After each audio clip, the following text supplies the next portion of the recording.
Diki Iya. Bang, 1 menit. Bang Devi. Tadi saudara Abdul Sagala mengatakan yang minta disembah itu hanya iblis, Bang.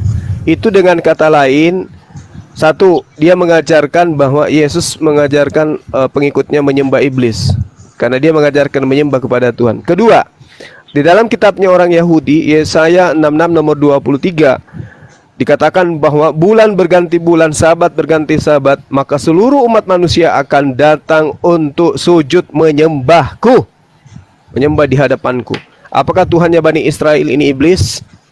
Nah, itu yang kedua. Yang ketiga, di dalam Markus 5 diceritakan, orang yang kerasukan setan, dialah yang pertama kali mempraktekkan menyembah kepada Yesus. Itu dicatat dulu oleh teman-teman muslim. Orang yang pertama kali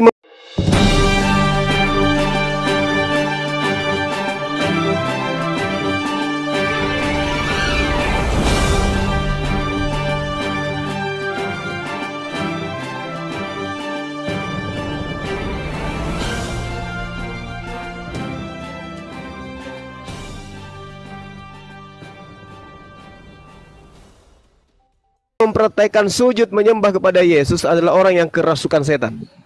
Tapi setelah orang itu tidak lagi kerasukan setan, jangankan menyembah Yesus, ikut ke Yesus pun tidak. Artinya ikut dalam pelayanan Yesus pun tidak. Coba dibaca Markus 5, 1 perikop. Jadi yang menyembah Yesus itu adalah orang yang kerasukan setan. Setelah setannya keluar, dia nggak lagi menyembah Yesus. Maka saya curiga hari ini yang menyembah Yesus adalah orang-orang yang kerasukan ikan tenggiri. Oke, lanjut. Ketenggiri. Nah, begini Bang. Assalamualaikum warahmatullahi wabarakatuh. Lanjut Gurunda. Waalaikumsalam warahmatullahi wabarakatuh. Oh iya Bang Juma, semalam Waalaikumsalam ada yang masuk pakai akun Abang tapi berfoto ini tapi Bang Juma 03. Nah itu aku naikin, tas aku cek followersnya cuma 2000, terus nggak sengaja kepencet dia mental turun gitu. Itu bukan aku, Ti. Iya, semalam aku udah yakin juga kok followersnya 2000 gitu. Dia minta permintaan, aku naikin gambar Bang Juma yang ini, Bang Juma 03 dia. Udah bisa saya bicara, Bu? Oh silakan Bang Devi, maaf. Jadi Oh, silakan. Yang lain diam. Silakan. Jadi begini Bang. Yang mau jawab tadi sebetulnya ada saudara kita tadi yang mengutip Wahyu 22 ayat 9. Jadi mereka berkata tadi di situ bahwa Yesus menolak penyembahan Yohanes di sana. Padahal di ayat tersebut bukan Yesus yang kelihatan kepada Yohanes, tapi malaikat. Baca mulai dari ayat 8 di situ. Kita baca ya. Wahyu 22 ayat 8 begini bunyinya.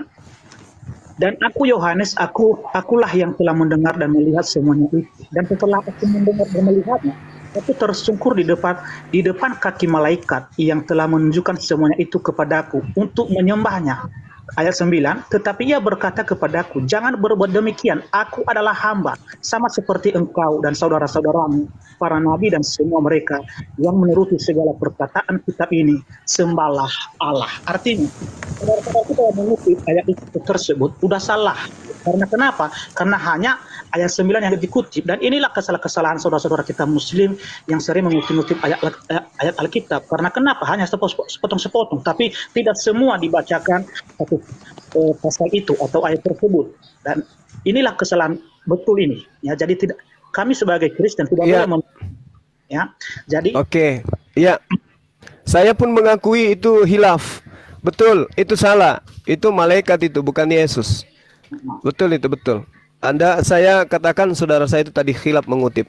Tapi izinkan saya 1 menit. Boleh ya? Gantian kita ya? baik. Oke. Tolong dicatat yang punya pulpen.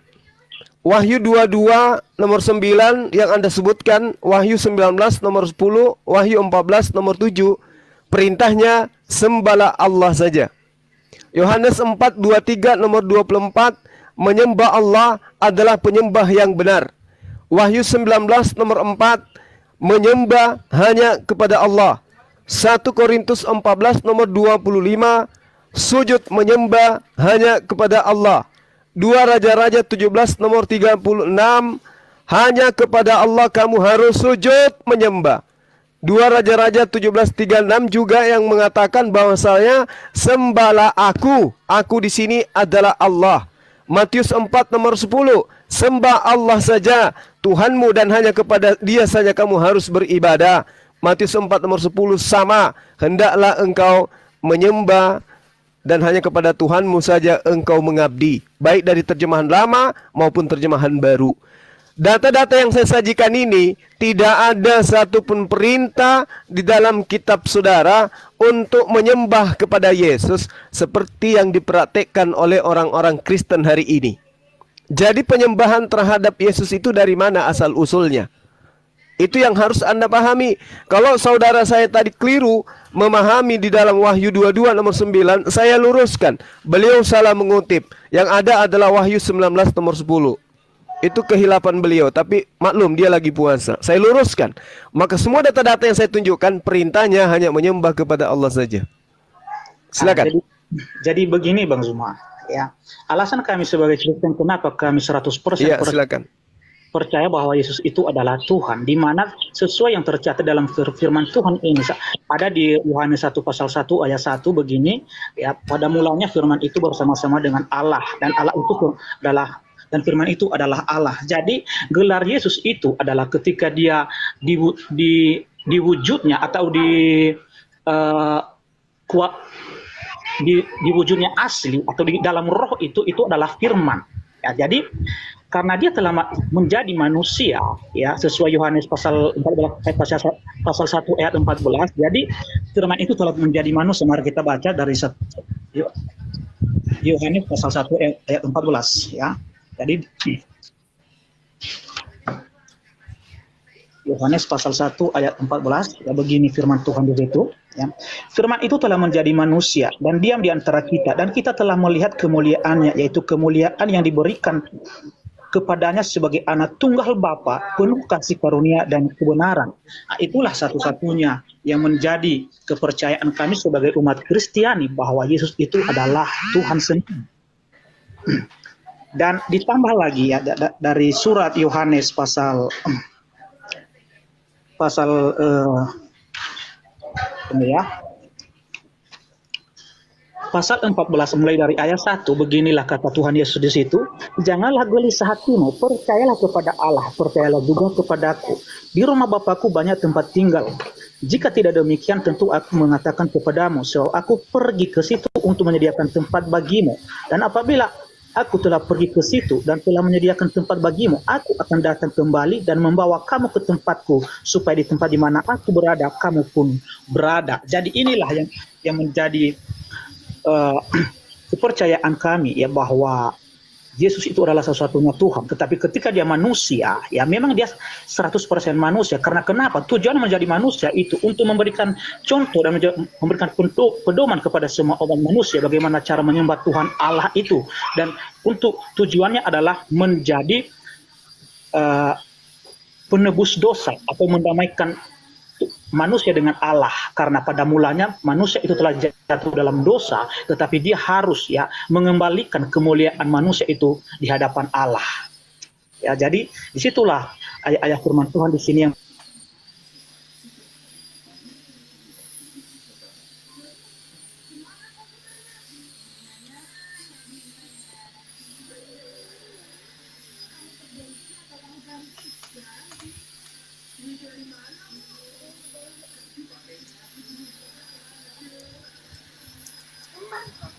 Lah kok diam? Mental ya? Kok diam? Nah, jadi maaf teman-teman, ada yang ikut di sini.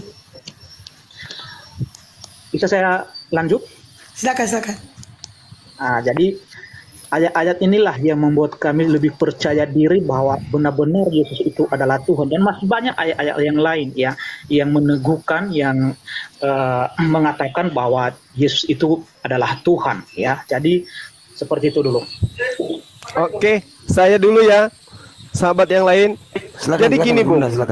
Iya, jadi gini. Ketika saudara mengatakan Yesus itu adalah Tuhan dengan mengambil Yohanes 1 nomor 1, itu sangat lemah argumentasinya. Kenapa? 1 Korintus 8 nomor 6, namun bagi kita hanya ada satu Tuhan, yaitu Bapa. yang daripadanya berasal segala sesuatu, yang untuk dia kita hidup, dan satu Tuhan saja, yaitu Yesus Kristus, yang olehnya segala sesuatu dia telah jadikan, dan karena dia kita hidup. Bang Ini Ami, bukti tolong akurat. di-mute. Bang Ami di mute, Bang Ami di mute. Bising. Bang Ami. Bang Amir le. Bang Amir le. Ini mute. bukti akurat bahwa Yesus dan Bapa itu beda. Masing-masing berdiri sendiri.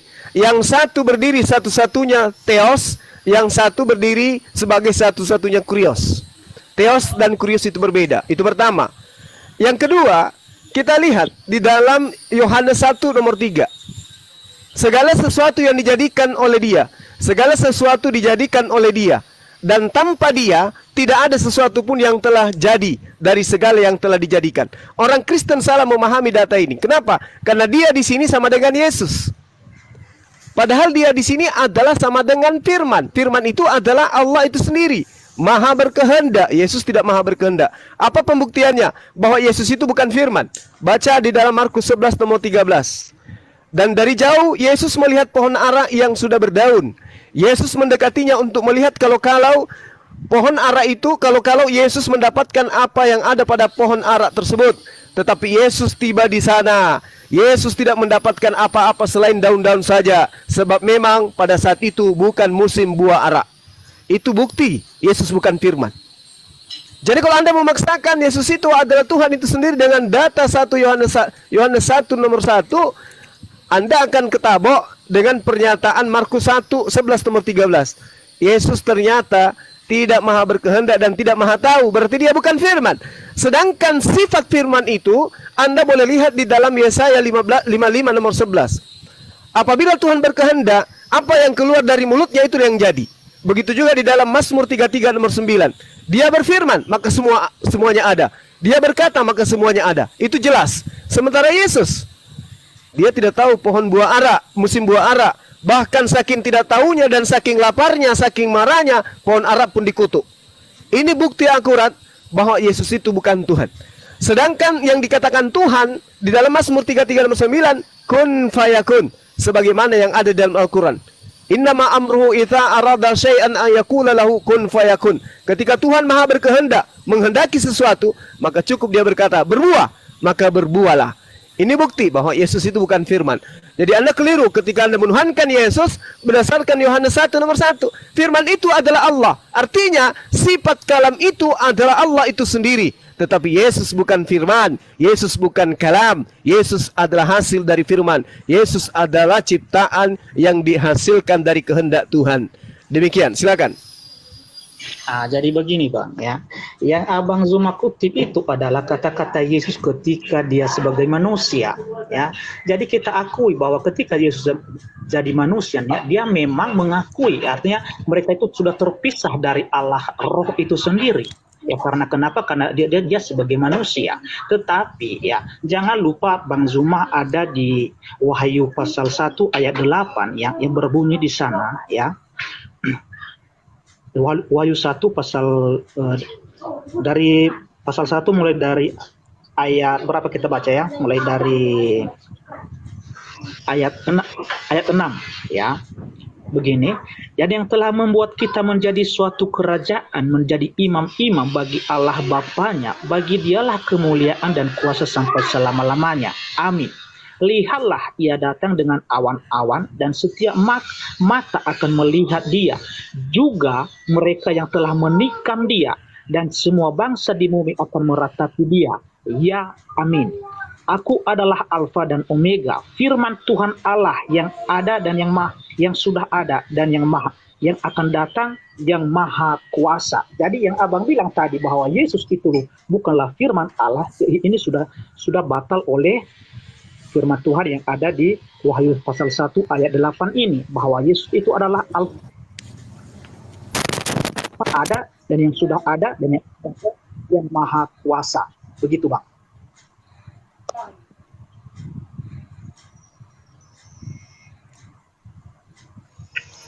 Lanjut. Oke Bang Juma, tanggapin Bang. Oke, baik. Nah, sekarang Anda masuk ke dalam kitab Wahyu.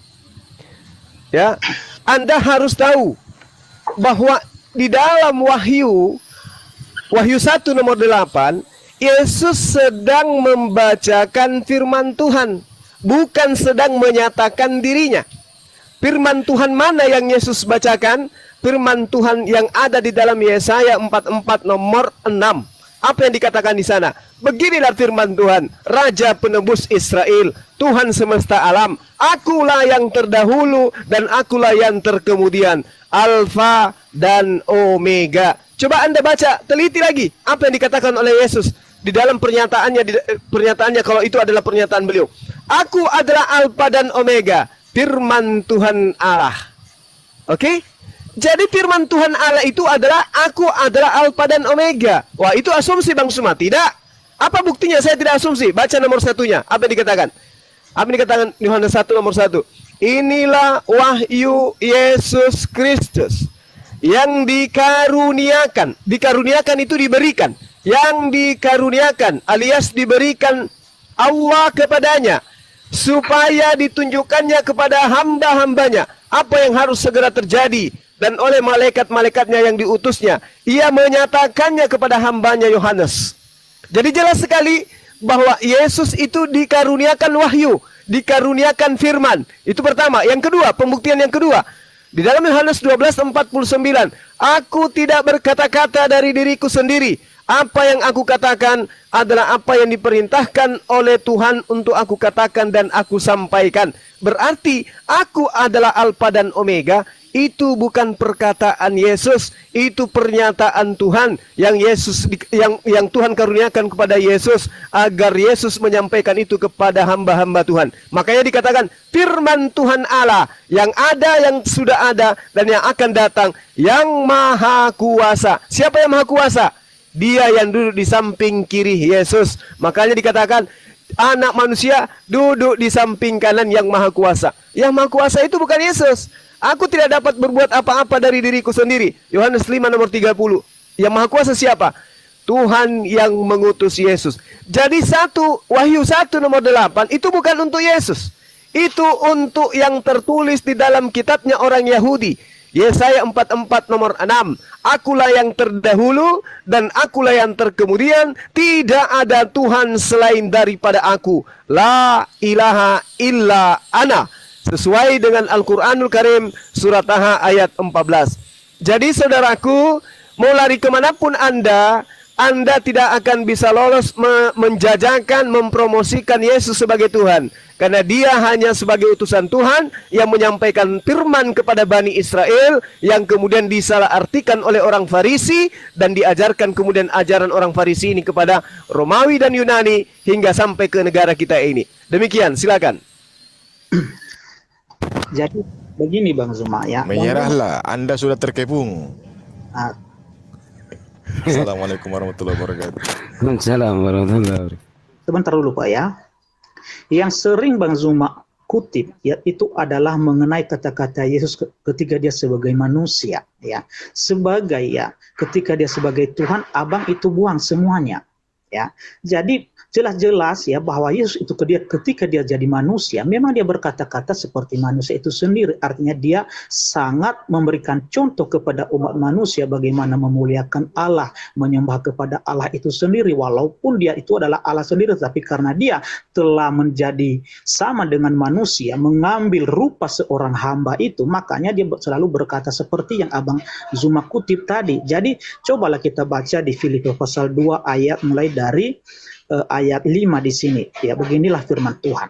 Hendaklah kamu dalam hidupmu bersama menaruh pikiran dan perasaan yang terdapat juga dalam Kristus Yesus, yang walaupun dalam rupa Allah tidak menganggap kesetaraan dengan Allah itu sebagai milik yang harus dipertahankan, melainkan telah mengosongkan dirinya sendiri dan mengambil rupa seorang hamba dan menjadi sama dengan manusia.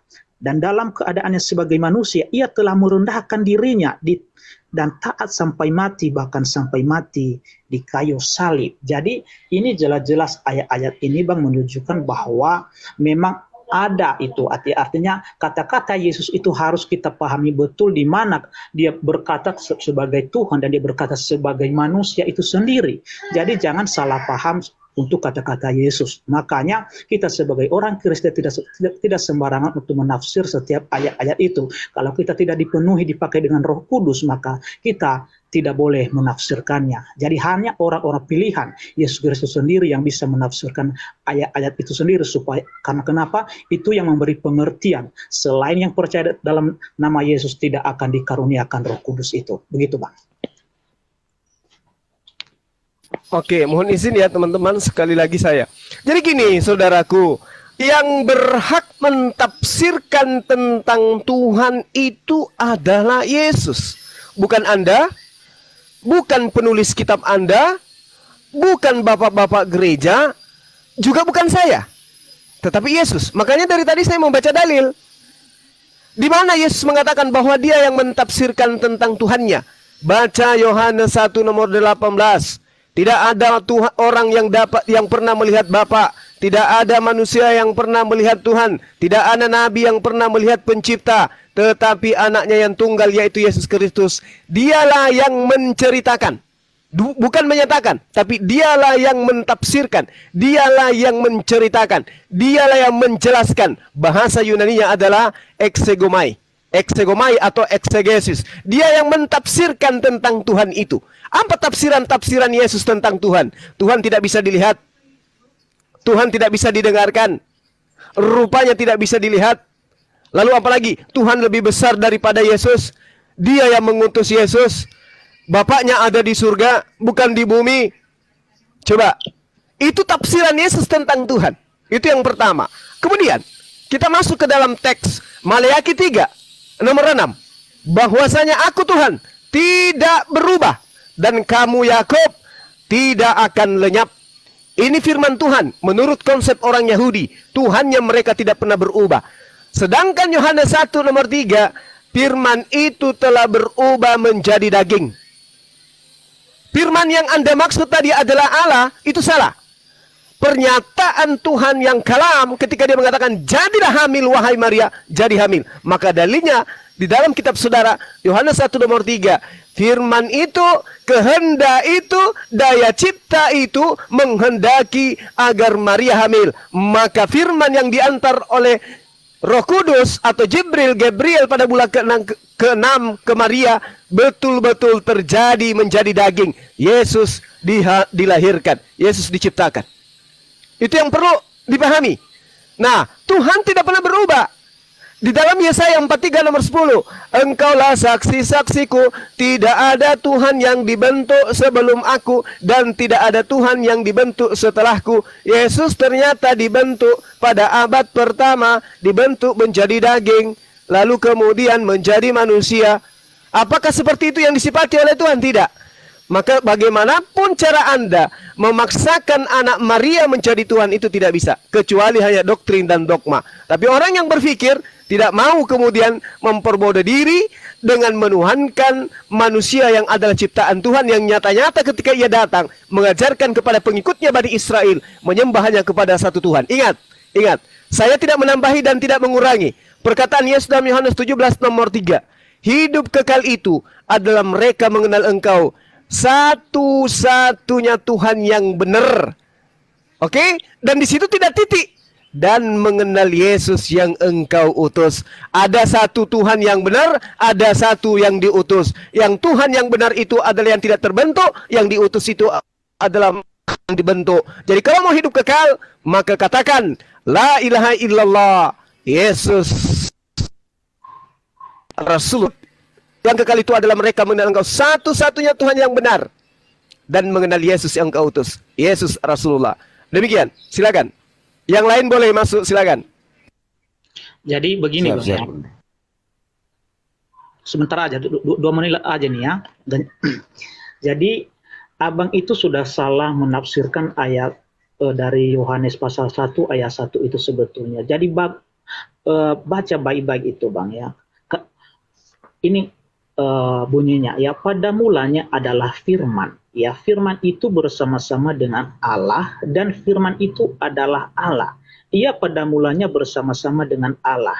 Segala sesuatu dijadikan oleh Dia, dan tanpa Dia tidak ada sesuatu pun yang telah jadi dari segala yang telah dijadikan. Artinya, posisi Yesus itu ketika dia bersama-sama dengan Allah, dia adalah firman. Artinya, apapun yang ada di langit, ya, di bumi dan segala isinya, tidak ada yang bisa dijadikan Allah tanpa firman-Nya itu sendiri, ya. Dan firman itulah yang telah menjadi manusia sesuai yang tertulis di 1 Yohanes dari ayat 14 tadi, ya. Dan ingat kata-kata Yesus lagi, ya, tentang dirinya kepada orang-orang Yahudi pada saat itu, ya. Begini, ya, dari Yohanes pasal 8 mulai kita baca dari ayat 54 sampai dengan 59, biar mengerti kita, Bang, apa tujuan kata-kata dari Yesus itu, ya. Beginilah, ya. Dari 54, ya. Jawab Yesus, "Jikalau aku memuliakan diriku sendiri, maka kemuliaanku itu sedikit pun tidak ada artinya. Bapakulah yang memuliakan aku. Tentang siapa kamu berkata, dia adalah Allah kami. Padahal kamu tidak mengenal dia, tetapi aku mengenal dia. Dan jika aku berkata, aku tidak mengenal dia, maka aku adalah pendusta sama seperti kamu. Tetapi aku mengenal dia dan aku menuruti firman-Nya. Abraham bapamu bersukacita bahwa ia akan melihat hariku, dan ia telah melihatnya, dan ia bersukacita. Maka kata orang-orang Yahudi itu kepadanya, umurmu belum sampai 50 tahun, dan engkau telah melihat Abraham? Kata Yesus kepada mereka, aku berkata kepadamu, sesungguhnya sebelum Abraham jadi, aku telah ada. Lalu mereka mengambil batu untuk melempari dia, tetapi Yesus menghilang dan meninggalkan bait Allah. Jadi inilah kata-kata Yesus yang menguatkan, Bang Zuma, bahwa dia itu sejak kekekalan sudah ada. Ya, sebelum Abraham jadi, dia telah ada sebagai firman itu. Ya, jadi itulah yang menjadi kepercayaan kami bahwa dia ini memang benar-benar Tuhan dan firman Allah itu sendiri. Tetapi karena Allah lah yang maha kuasa, ya, artinya walaupun firman-Nya itu telah menjadi manusia, bukan dalam arti kuasanya di takhta kerajaan surga sudah tidak ada lagi. Dia adalah Allah yang maha kuasa. Walaupun saat ini contohnya ada 1000 orang yang berdoa kepadanya, dia mendengarkan karena dia adalah yang maha kuasa. Makanya ketika Yesus itu dibaptis di Sungai Yordan, ada di sana, ya, langit terbuka, ya, ada suara dari surga, dan ada juga Roh Kudus berbentuk seperti rupa merpati, ya, dan ada juga Yesus. Karena kenapa? Karena dia memang maha kuasa, ya, dia bisa melakukan segala apapun yang ia ingin. Kita itu percaya kepadanya. Oke, Pak. Seperti itu. Ya. Ya. Jadi Yohanes 1 ayat 1, ya. Jadi gini, Pak. Pada mulanya adalah firman, ya. Firman bersama-sama dengan Allah. Allah ini, Pak, Allah mana, Pak? Allah Bapa atau Allah Sang Pencipta ini, Pak? Betul? Allah Bapa. Oke. Jadi pada mulanya, ya kan? Pada mulanya adalah firman. Firman bersama-sama dengan Allah. Allah Bapa Sang Pencipta, ya. Iya. Ya kan? Firman adalah Allah. Berarti Allah Bapa adalah firman. Betul, Pak, ya? Iya. Ya, 1 Yohanes ayat 14, Allah Bapa telah menjadi manusia, mati pula, Pak, di saat itu. Nah, yang jadi pertanyaan, Pak, di waktu Sang Pencipta itu mati, pada waktu itu bumi gonjang-ganjing nggak, Pak? Matahari terbit di sana sini atau bagaimana itu, Pak, kira-kira? Karena Sang Pencipta Allah Bapa, Sang Penguasa Pencipta sudah mati, Pak, di tiang salib. Silakan, mungkin Bapak bisa jawab. Nah, itu tadi, Pak, ya, itu yang tertulis di Filipi pasal 2 ayat berapa tadi, ya, ayat 8 tadi, ya. Artinya bukan dalam arti ketika Yesus itu mati dia sebagai manusia, bukan dalam arti Allah Bapa itu meninggal juga, ya, karena dia maha kuasa, ya, maha kuasa dia, Pak. Jadi dia tetap, kalau Allah Bapa, ya, rohnya itu yang maha kuasa itu tidak mungkin mati, Pak. Ya, Dari roh lagi, Pak. Nah, tapi Pak, yang di situ oke, Allah Bapa, Pak, itu derita Bapak yang tertulis. Allah Bapa telah menjadi manusia. Oke, Pak, ya. Jadi ini yang pencipta ini telah menjadi manusia. Pak, tahu nggak bahasa kata menjadi? Telah menjadi manusia. Allah Bapa Sang Penguasa ini telah menjadi manusia, gitu loh, Pak. Berarti waktu Bapak lari lagi di firman. Yohanes 1 ayat 1, firman adalah Allah Bapa adalah firman, betul? dengarkan, Pak. Ya, itu derita Bapak yang tertulis. Yohanes 1:14, Ya kan? Firman itu kan adalah Allah Bapa. Allah Bapa adalah firman telah menjadi manusia, Pak. Mati pula disalib, Pak. Bapak nggak bisa lari dari situ. Itu derita Bapak yang tertulis. Nah, Baca Nah, Anda sudah terkepung. Anda sudah terkepung. Anda sudah, iya Pak. Pak, memang itu tulisannya kan, seperti itu kan bunyinya Pak.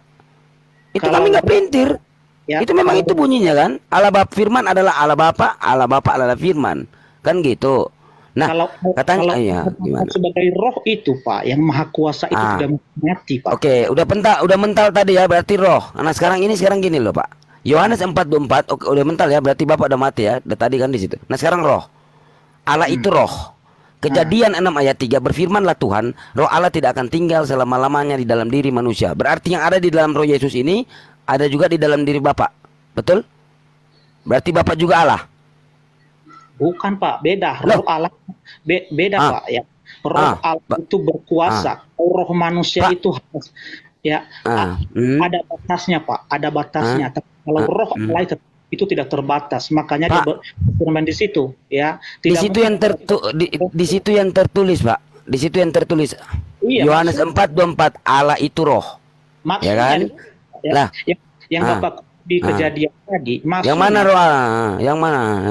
maksudnya di situ supaya karena manusia ini sudah ke dalam Berarti dosa. roh ciptaan, berarti betul roh ciptaan, betul?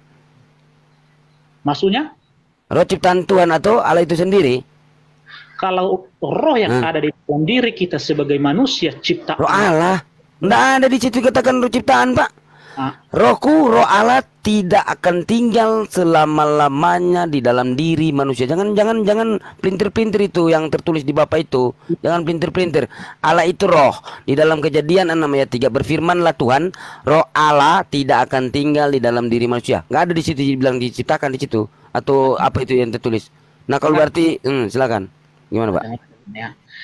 Maksud Tuhan di situ adalah karena manusia sudah terlalu jahat waktu itu, Pak, sehingga dia tidak mau lagi umur manusia itu panjang di bumi ini, supaya kejahatan mereka jangan sampai artinya melebar di seluruh, artinya supaya kuasa dosa itu jangan terlalu besar di muka bumi ini. Makanya dia mengambil keputusan bahwa umur manusia itu hanya batas 70 tahun. Artinya rohnya itu dicabut dari manusia. Hanya batas umur 70 tahun, setelah itu udah mati, meninggal. Jadi itu tujuannya Pak di situ. Iya Pak, di situ yang saya maksud itu Pak yang tertulis, ya kan? Roh Allah tidak akan tinggal di dalam diri manusia. Berarti dalam diri manusia ini Pak ada Allah, ada roh Allah. Kalian kan punya yang tertulis di Yohanes 4:24 kan Allah itu roh, betul ya? Allah itu roh.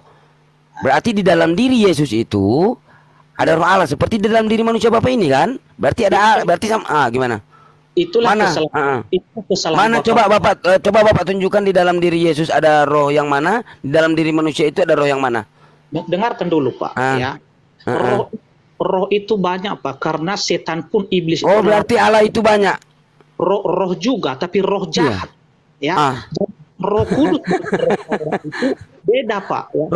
Roh Kudus. Elisa punya Roh Kudus, Pak. Itu bayinya loncat ke perutnya. Dia punya Roh Kudus. Zakaria juga dipenuhi Roh Kudus. Berarti Zakaria Tuhan, betul? Itu Zakaria Allah juga kan? Bermata 7 itu Bang Sidik, bermata 7 bertanduk 7 itu. Iya, itu Elisa juga dipenuhi Roh Kudus. Zakaria dipenuhi Roh Kudus. Jadi Zakaria Allah juga.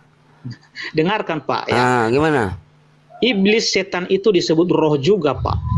Ya, roh juga itu. Jadi Iya, Bapak, Wahyu. Oh, berarti yang diutus Wahyu 5 ayat 6 itu, yang diutus ke dunia itu iblis. Itu roh Allah itu iblis. Berarti Tuhan Bapa itu iblis. Karena iblis tidak diciptakan kan? Berarti iblis setara Bapa berkuasa atas roh, begitu, Pak? Iya kan? Memang seperti itu. kalau kata-kata Bapak seperti ini menjebak ini. Dan Lah, artinya itu yang menghujat. tertulis, Pak, bukan menghujat, Pak. Wahyu 5 ayat 6, ketujuh roh Allah yang diutus ke bumi itu bertanduk 7 bermata 7. Jelas itu tertulis kok. Pahami Pak, kata-kata. apa yang dipahami, Pak? Diutus ke bumi? Diutus ke bumi apa yang saya pahami? Itu yang tertulis terus mau dipahami bagaimana, Pak? Hah? Bagaimana yang mau dipahami itu yang tertulis? Karena roh itu ya, roh Allah dengan roh setan beda, Pak. Ya. Beda. Berarti yang diutus bertujuh itu yang dimaksud Wahyu 5 ayat 6 itu seperti apa Bapak jelaskan? Itu iblis. Berarti Allah itu, Itu iblis. salah dalilnya itu. Bagaimana, Itu Pak? salah. Itu rencana mau dihapus, itu salah itu bang. Salah. Oh, mau Salah dihapus. dalilnya. Mau dihapus itu. Lanjut. Jadi bagaimana Pak? Coba jelaskan tentang roh. Karena malaikat juga, ya malaikat juga disebut roh. Nah, Oh, Ya. jadi tingkatan level roh itu beda-beda Pak, ya beda. Oh, berarti Allah itu banyak ya. Roh itu berarti Allah banyak. Karena Allah itu roh. Yohanes 4 ayat 24. Allah itu roh. Berarti roh setan, roh malaikat, roh kebenaran, roh penghibur, itu Allah semua kan? Betul. Berarti Tuhan Bapak ini sebenarnya banyak penyembah roh, ajaran pagan, begitu Pak? Karena di Wahyu 12 ayat 1 di situ memang udah jelas sekali itu wanita perempuan diselubungkan matahari, ya kan? Berarti ajaran apa ini Pak? Ini ajaran apa? Diselubungkan matahari, di bawahnya bermahkota, di kakinya bermahkota bulan, itu gimana itu Pak? Nah, coba Bapak jelaskan. Maksudnya Pak? Nah ya coba Pak, ini ajaran apa Pak ini? Ajaran penyembah roh. Di mana itu Pak? Di ayat mana? Nah ini Bapak menjelaskan tentang roh. Coba Bapak jelaskan. Iblis punya roh, iblis ada roh, malaikat punya roh, roh mana-mana lagi nih. Padahal di dalam Yohanes 4:24 Allah itu roh, berarti iblis itu Allah, malaikat itu Allah. Di dalam diri manusia itu Allah juga. Di dalam Yesus ada sama kan, Pak? Atau bagaimana? Hah? Itu yang ku bilang tadi Pak, ya artinya roh. Jangan cuma asumsi, Bung. Itu yang tertulis Yohanes 4:24 Allah itu roh. Nah, Bapak menyatakan tadi ada roh iblis, ada roh malaikat. Wahyu 6 ayat 3 ada di dalam diri manusia juga itu roh. Hah? Apalagi Pak, ada roh kebenaran. Kalau roh Tuhan, sahabatku Sidik, kalau roh Tuhan itu tandanya ada tato di paha, Bang. Lanjut. Nah, silakan Bapak jawab, Pak. Jawab, Pak. Banyak kali ini Allah di situ, Pak. Ribuan miliaran malah. Di dalam manusia itu kan ada roh Allah. Malah Bapak duga tambah lagi. Iblis punya roh, malaikat punya roh. Waduh. Kalau Allah memberikan rohnya kepada manusia, ada di situ Pak, di waktu penciptaan, di Kejadian pasal berapa itu ya? Iya, itu derita Bapak. Nah, jadi bukan bukan derita dalam kami. roh Allah yang itu. Berarti bukan dalam iblis punya roh, Pak, betul? Iblis ada roh juga. Iya. punya roh. Oh, punya roh. Oh, berarti ada, dia sama Allah juga. Berarti itu yang saya bilang tadi, Pak, banyak roh ini. Jadi Tapi dia banyak roh miliaran. Tapi dia roh jahat. Ya itu yang sering merasa. Pak, di Yohanes 4 ayat 24 nggak ada bilang roh jahat, apa segala macam, roh mana, roh itu gitu loh. Itu Allah itu roh. Coba Bapak baca baik-baik. Saudara Sidik, Iya. coba dibacakan Matius 4. Ada roh yang membawa Yesus ke padang gurun untuk dicobai oleh iblis. Yang mana yang kita bisa jadikan acuan untuk membedakan roh yang membawa Yesus dengan roh yang mencobai Yesus? Coba di Matius 4. Matius 4 ayat berapa, Grunda? Nomor 1. Matius 4. Matius 4 Pak ya. Matius 4. Oh iya. Maka Yesus dibawa oleh roh ke padang gurun untuk dicobai iblis. Roh ini siapa? Roh setan kah? Roh gentayangan kah? Silakan Bang. Kalau Silakan, Tuhan Pak. Anda adalah roh, silakan lanjut, Saudara Sidik. Lanjut. Maka Yesus dibawa oleh roh ke padang. Ada roh Bang. Ke padang gurun. Roh ke padang gurun untuk dicoba iblis. Silakan Pak. Kalau roh di sini Pak belum dijelaskan, tapi yang jelas di sini adalah yang jelas di sini adalah tujuan. Pusing kan? Rohana. Pusing kan? Roh. Dengarkan Pak ya. Iya. Aduh. Yang jelas di sini adalah ya tujuannya roh itu membawa dia ke padang gurun untuk dicoba iblis. Jadi yang saya bilang tadi, iblis itu adalah roh juga. Jadi dia roh jahat. Ya. Iya, roh jahat. Nah, jadi makanya saya bilang tadi artinya ya roh itu bukan hanya satu roh, ya banyak roh. Banyak roh. Roh kudus, ya. Roh kudus, roh kebenaran. Ada roh mauli, ada roh sida, ada Jadi- roh mau, ada banyak roh-roh. Jadi roh itu kan gini. Allah itu roh, berarti bukan ciptaan roh, betul ya Pak ya? Hah? Roh itu bukan ciptaan atau bagaimana di dalam Kristen ini? Mana dalil roh itu diciptakan coba? Di dalam Bapak itu. Pak, kalau roh yang ada sama iblis, Pak, yang saya tanya di mana roh itu diciptakan, Pak? dengarkan Pak. Lah, Ya. malah Allah itu roh, terus Bapak lari roh ini, roh itu, Allah itu roh. Berarti kalau roh itu roh semua, Pak, roh iblis lah itu Allah.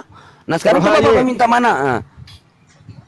Mana coba Bapak? Roh itu diciptakan, roh iblis, roh setan diciptakan, roh baik, roh apa segala macam, roh penghibur, ya mana? Roh kayangan, coba mana, Pak? Di Bible nggak ada, di Bible nggak ada. Lanjut aja lah, udah. Nggak ada Saudara Devi, Saudara Devi, Angkat tangan, Saudara angkat Devi, tangan. Angkat bendera dia. saudara kami di sini bukan untuk menyudutkan ya, kita belajar sama-sama ya. Nanti kalau misalnya ada sesuatu yang merasa Anda kurang pas dengan pernyataan saudara-saudara kita di sini, tolong diterima dengan baik, direnungkan, dipikirkan. Karena kenapa? Tuhan tidak mungkin memberikan buku pedoman, buku panduan kepada manusia, di mana buku panduan itu justru tidak menjelaskan jalan terang, tetapi membingungkan. Tuhan memberikan buku panduan, laksana pabrik memberikan buku petunjuk penggunaan kulkas. Kalau buku petunjuknya tidak sesuai dengan materi atau bahan kulkasnya, itu bisa salah, keliru, dan bisa fatal akibatnya. Misalnya ada orang menggunakan kulkas sebagai perahu, itu susah itu. Atau kulkas dijadikan sesuai dengan buku petunjuknya sebagai lemari pakaian, itu juga salah. Atau kulkasnya dicopot daunnya diganti kain horden untuk mendinginkan es, juga itu salah. Maka Tuhan yang benar adalah memberikan buku panduan kepada manusia. Tentu buku panduannya itu akan selaras dengan akal manusia itu sendiri. Karena kitab itu diberikan untuk supaya dipahami oleh yang mempunyai kitab, kepada siapa kitab itu diserahkan. Kalau ada sebuah kitab yang membingungkan kita, tolong direnungkan lagi. Jadi kami di sini tidak menghujat, bukan menyudutkan, bukan untuk kemudian mengucilkan saudara. Kami hargai Anda salah satu saudara Kristen kami yang baik. Silakan belajar terus, dalami Bible. Insya Allah Anda akan sampai kepada kebenaran. Lanjut teman-teman yang lain. Ya, betul Pak. Kami hanya diskusi menyampaikan Pak ya, tentang apa ajaran Yesus, apa ajaran Paulus gitu loh. Ajaran Yesus sebenarnya yang mana Pak? Ajaran Yesus hukumnya yang terutama Markus 12:28-29. Dengarlah hai orang Israel, Tuhan Allah kita itu Tuhan itu Esa Pak. Yohanes 17 ayat 3, satu-satunya Allah yang benar, Yesus yang diutus. Nah malah Paulus menturunkan Yesus Pak. Jadi sebenarnya, jadi Bapak cari yang mana ajaran Yesus. Di 10 hukum Torah, jangan engkau menyembah ilah-ilah lain gitu loh Pak. Nah, di mana Musa Pak menyembah Bapa, Putra dan Roh Kudus? Di mana Bapak satu aja itu hukum apa 10 hukum Musa itu udah mental Bapak di situ. Nggak bisa ada penjelasan apapun di situ. Di mana Musa menyembah Roh Kudus Pak? Di mana Musa menyembah Bapa, Putra dan Roh Kudus? Di mana Yesus pernah mengajarkan dengan Trinitas Pak? Nabi-nabi terdahulu di mana pernah mengajarkan tentang Trinitas? Harus pakai dalil Pak. Begitu. Seperti itu Pak kira-kira. Jadi Bapak carilah apa ya, ajaran yang mana memang murni ajaran Yesus gitu loh Pak. Seperti itu sih kira-kira. Mungkin ada teman dari Gunda, teman-teman cinta selawat, silakan.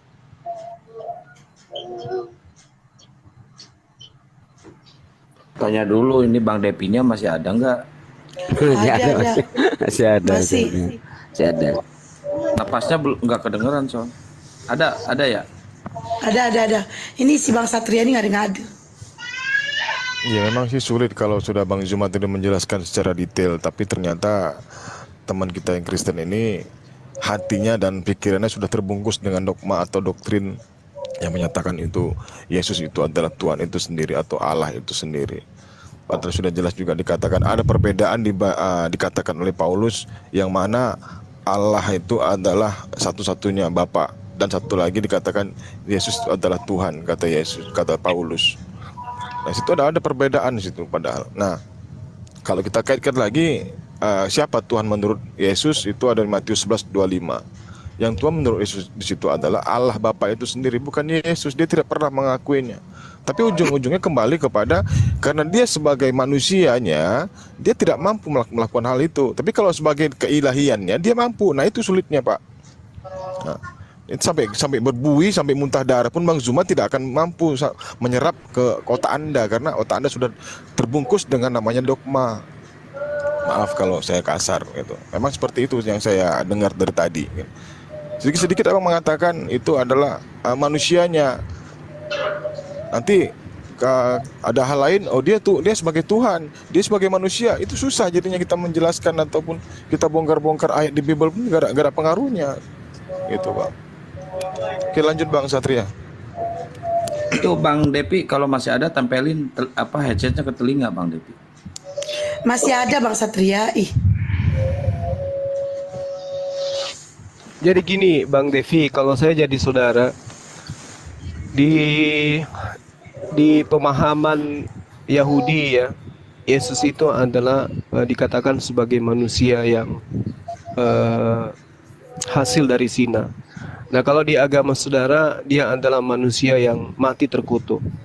Tapi di Islam dia itu adalah nabi, dia adalah rasul yang suci yang kemudian terkemuka di dunia dan di akhirat.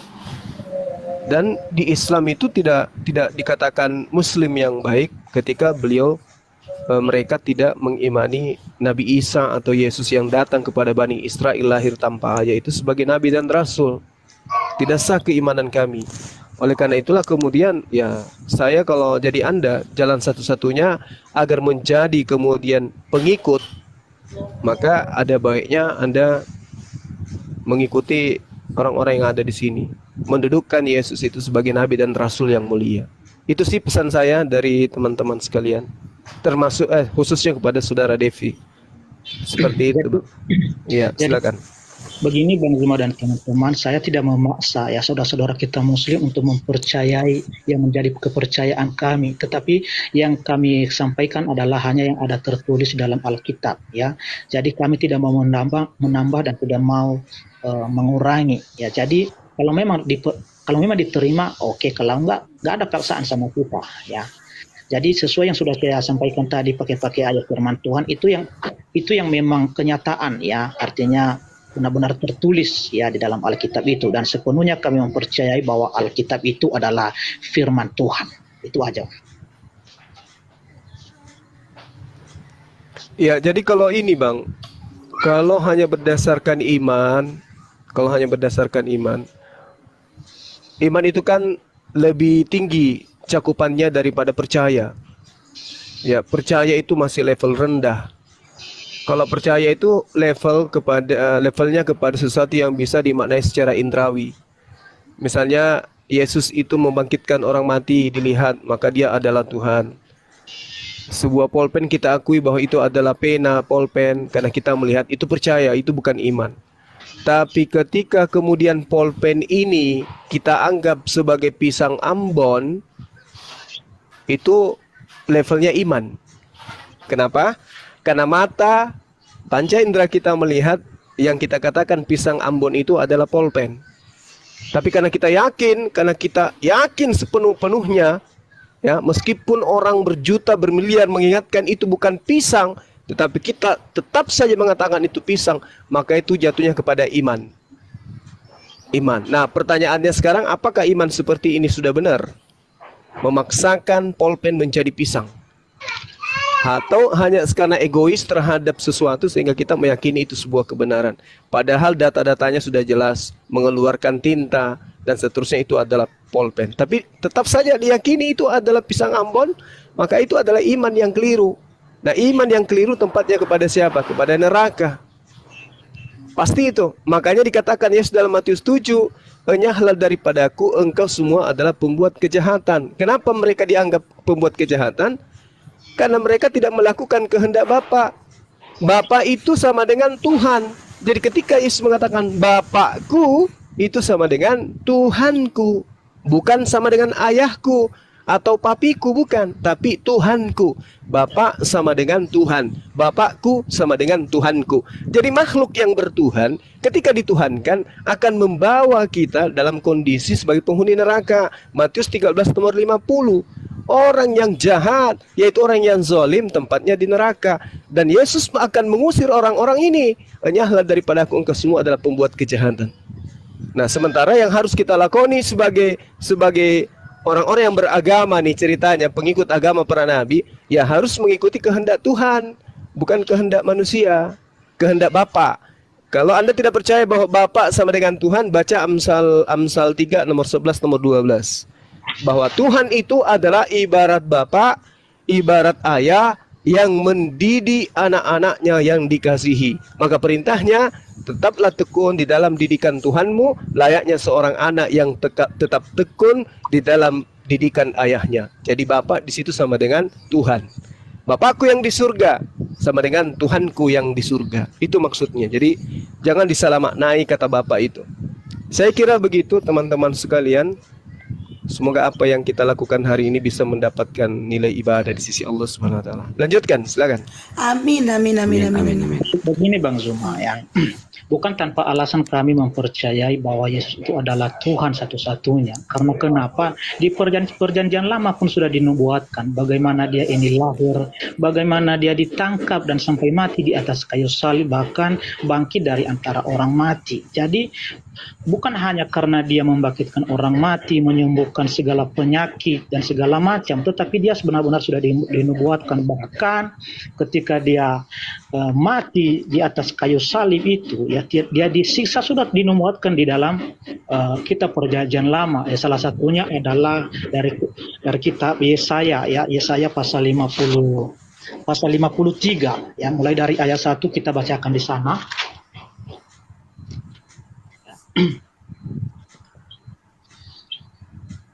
Ayat 1 sampai 12, ya, beginilah firman Tuhan di situ, ya.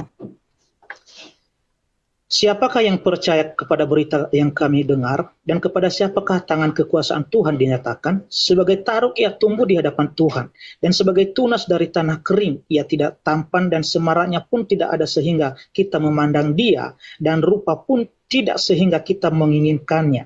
Ia dihina dan dihindari orang, seorang yang penuh kesengsaraan, dan yang biasa menderita kesakitan. Ia sangat dihina sehingga orang menutup mukanya terhadap dia, dan bagi kita pun dia tidak masuk hitungan.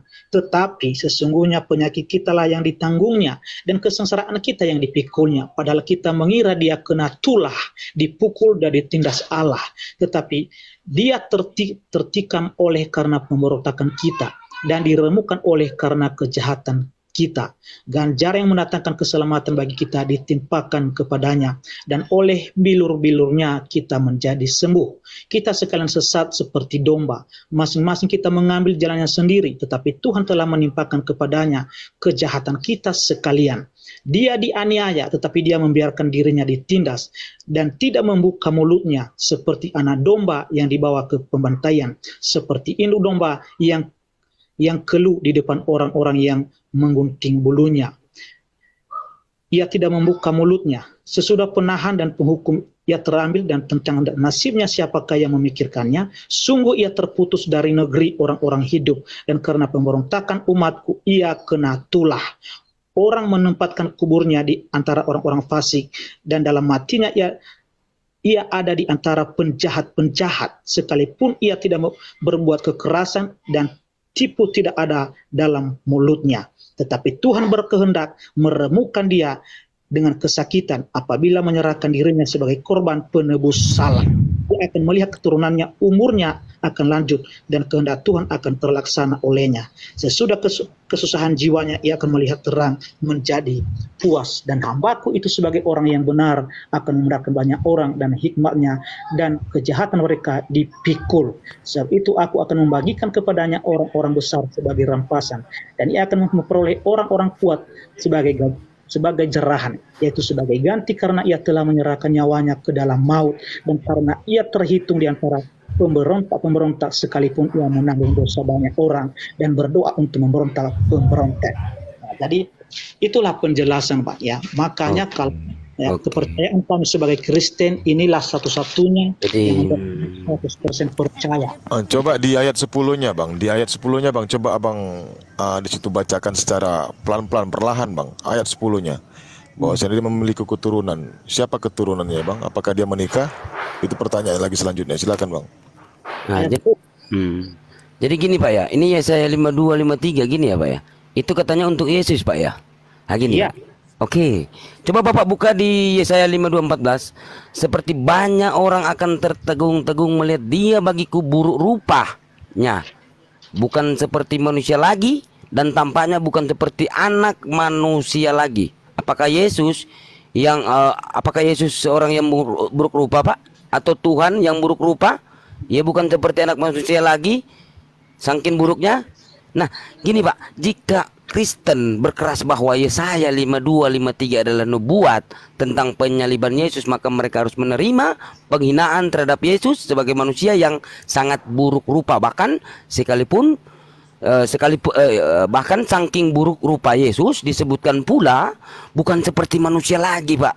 Padahal selama berabad-abad ini kita melihat sendiri gambaran sosok Yesus seperti ditampilkan sebagai seorang pria bule yang sangat rupawan, Pak.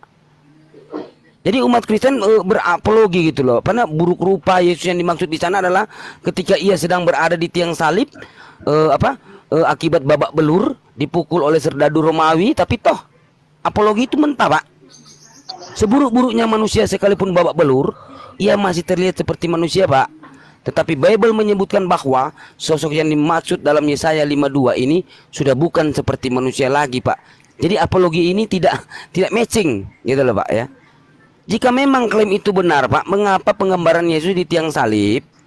Lihat lagi, Pak, berbagai karya seni, lukis maupun seni pahat yang menggambarkan sosok Yesus, Pak, pada umumnya tidak melukiskan makhluk bergenre, manusia yang babak belur, hancur-hancuran, benjut di sana, benjut ya kan, di sana sini, benjol-benjolan, tapi masih berwujud, Pak, pria tampan yang tersalib. Apakah gambaran ini konsekuens, Pak, dengan apa yang disebut dalam Yesaya 52? Jawabnya tidak, Bung. Satu menit. Silakan, Bung. Saudara Devi, ya, kita menghargai itu pandangan saudara. Jadi kitab Yesaya ini itu kurang lebih 600 tahun sebelum Kristen, 600 tahun sebelum abad pertama ya, kitab Yesaya. Artinya yang memahami kandungan kitab Yesaya itu adalah yang empunya kitab. Sementara Kristen ini lahir di Antioquia, mengambil kitabnya orang Yahudi dalam bentuk terjemahan Septuaginta, kemudian mengasumsikan, mencocok-cocokkan konsep Tuhan datang dalam rupa manusia, menebus manusia, dan ajaran itu tidak diajarkan kembali kepada Yahudi, tapi diajarkan kepada Romawi dan Yunani hingga sampai di Indonesia.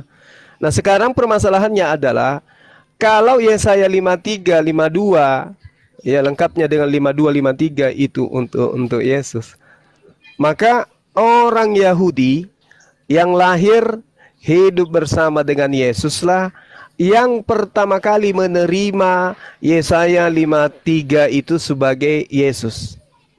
Tapi apa yang terjadi? Sama sekali tidak. Tentang penyaliban, tentang kebangkitan dan seterusnya itu adalah cerita-cerita yang dibangun gereja kemudian. Sedangkan orang Yahudi yang mempunyai kitab sama sekali tidak pernah menunggu Tuhannya datang dalam rupa seperti itu.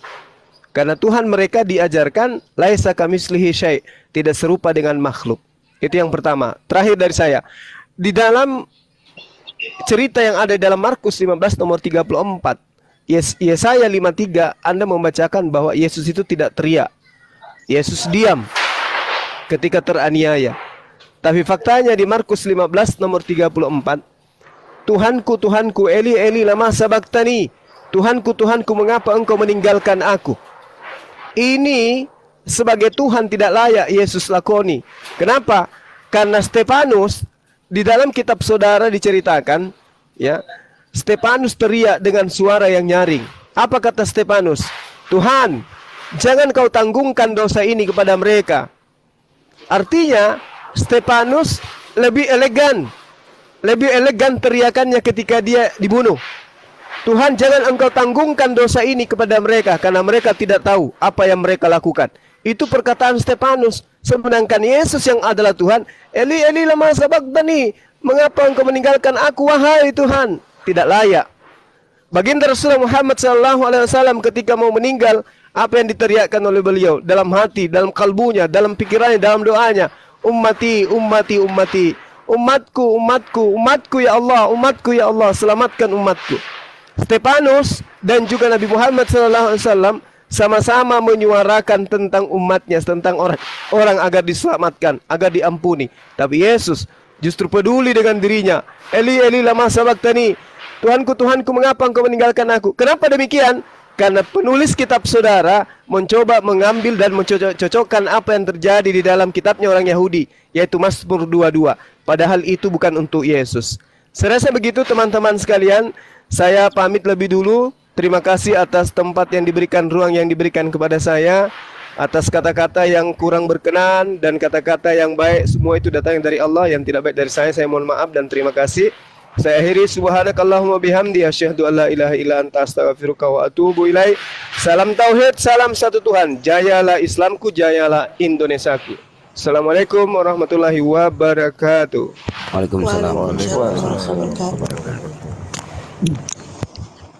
Baiklah Ibu host, terima kasihlah kesempatan yang sudah Ibu berikan kepada kita. Jadi aku pun mau cabut juga karena sudah melewati jam 6 ini, jadi kita ada Oke, Bang. Ya Pak, ya. Ya.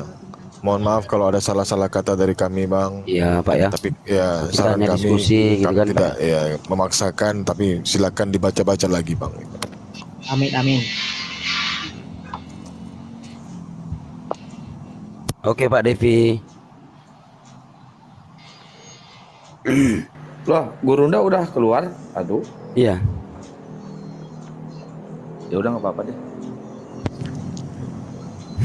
Persiapan buka puasa beliau. Ya, yang agama Kristen yang mau diskusi minta permintaan. Butet kenapa kayak gini Ya suaranya? siap Gurunda. Kok sendu? Nanti ada perlu sedikit Gurunda. Nanti di Orang WA udah aja. keluar. Ya itu masih ada di bawah typing. Selamat berbuka puasa Gurunda. Dari tadi nggak ngomong, giliran dia keluar ngomong dia. Oh Pak Devi masih ada ya ini? Lagi WA-an barusan. Belum kerja. Kalau ada Bang Kores naikin ya Bun. Ya. Aku sambil ini pasangin naik. Katakanlah yang sejujurnya aku dengar tuh kata Bang Juma. Katakanlah yang sejujurnya. Mana Ini, Guru mungkin kita. Jangan nyanyi lagi live. Orang Bang Juma yang ngomong kayak gitu ya aku nyanyi lah. Assalamualaikum warahmatullahi wabarakatuh. Waalaikumsalam warahmatullahi wabarakatuh. Ya kan, mana tahu di sini teman-teman biar Banyak yang rumku nggak menyungsep ya hari ini ya. betul, biar rumku nggak rungkat. Nah, kumpulkan donasi biar aku bisa beli HP yang bagus. Aku nambahin Gini ya, sedikit Iwan lah, Villa ya. semuanya. Semalam kan ada yang menangis tuh karena nggak bisa ke pasar, nggak bisa kemana-mana. Nggak ada nggak bang, yang jangan curhat ya, dong, Bang? jangan dong, malu aku.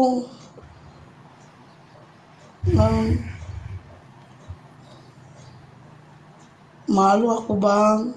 Oh, ada yang curhat semalam. Saya Kristen ini. Ada sambil ngesot, sampai ngesot di aspal semalam ada. Erik, mulutmu. Tapi tadi dia sebelum Jumat tadi udah belanja deh Bang Erik. Oh iya, ngeri. Itu bukan belanja, Tapi itu pasar. ada ini apa dari Australia itu. Itu buat beli baju lebaran, udah habis. Ada sultannya ya. Iya. Beli rezeki anak, baju lebaran. Aku malu loh. Yang Kristen deh, yang Kristen mana? Campurnya min keras itu biar awet ya, segar terus. Biar segar dia. Gak ada Bang Kores kok. Selamat sore Kak Intan. Ya, sore. Ya, Agama apa kakakku? gimana kabarnya Mbak Intan? Baik, Kak. Aku agamanya Kristen, Kak. Ya, saya. namanya kan Mbak Intan. Diskusi kita kakak sayang. Boleh. Ini kalau boleh tahu diskusi apa? Lintas agama kakakku.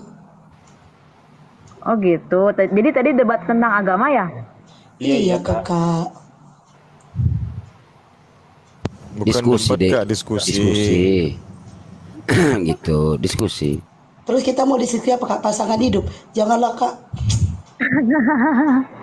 Boleh. Ya kalau masalah itu yang poligami itu kalau di agama Islam tuh memang diwajibkan. Tuh nggak wajib itu kak. Kakak jangan bahas Nggak poligami wajib. dong kak.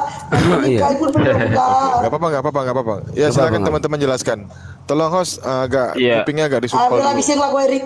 Ya aku penjelasan sedikit ya sama kakak ini ya, kak. Nah di dalam Islam kak, poligami itu bukan kewajiban kak. Ya kalau seandainya kewajiban, maka kami ini kalau nggak beristri 4 ya dosa. Oh gitu. Tapi kenyataannya kan banyak orang Islam itu yang tidak poligami. Nah, poligami di dalam Islam itu lebih ke solusi sebenarnya.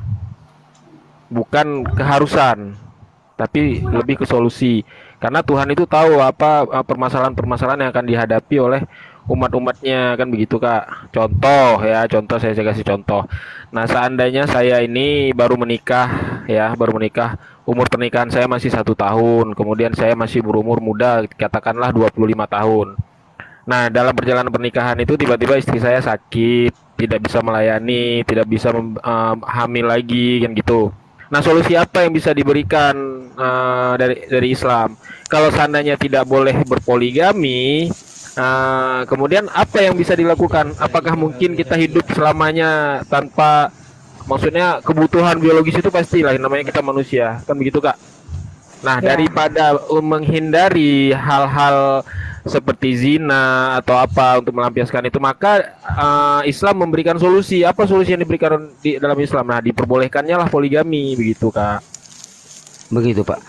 Gini, saya tambahkan sedikit ya. Jadi gini, di dalam perjanjian lama ya, di dalam kitab Anda itu ada poligami loh, Dek.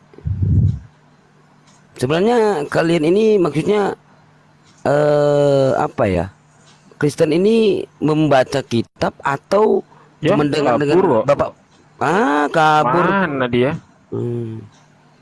Itu di ulangan ya. Ini di ulangan ya. Ini oten-oten di bawah dengar ya.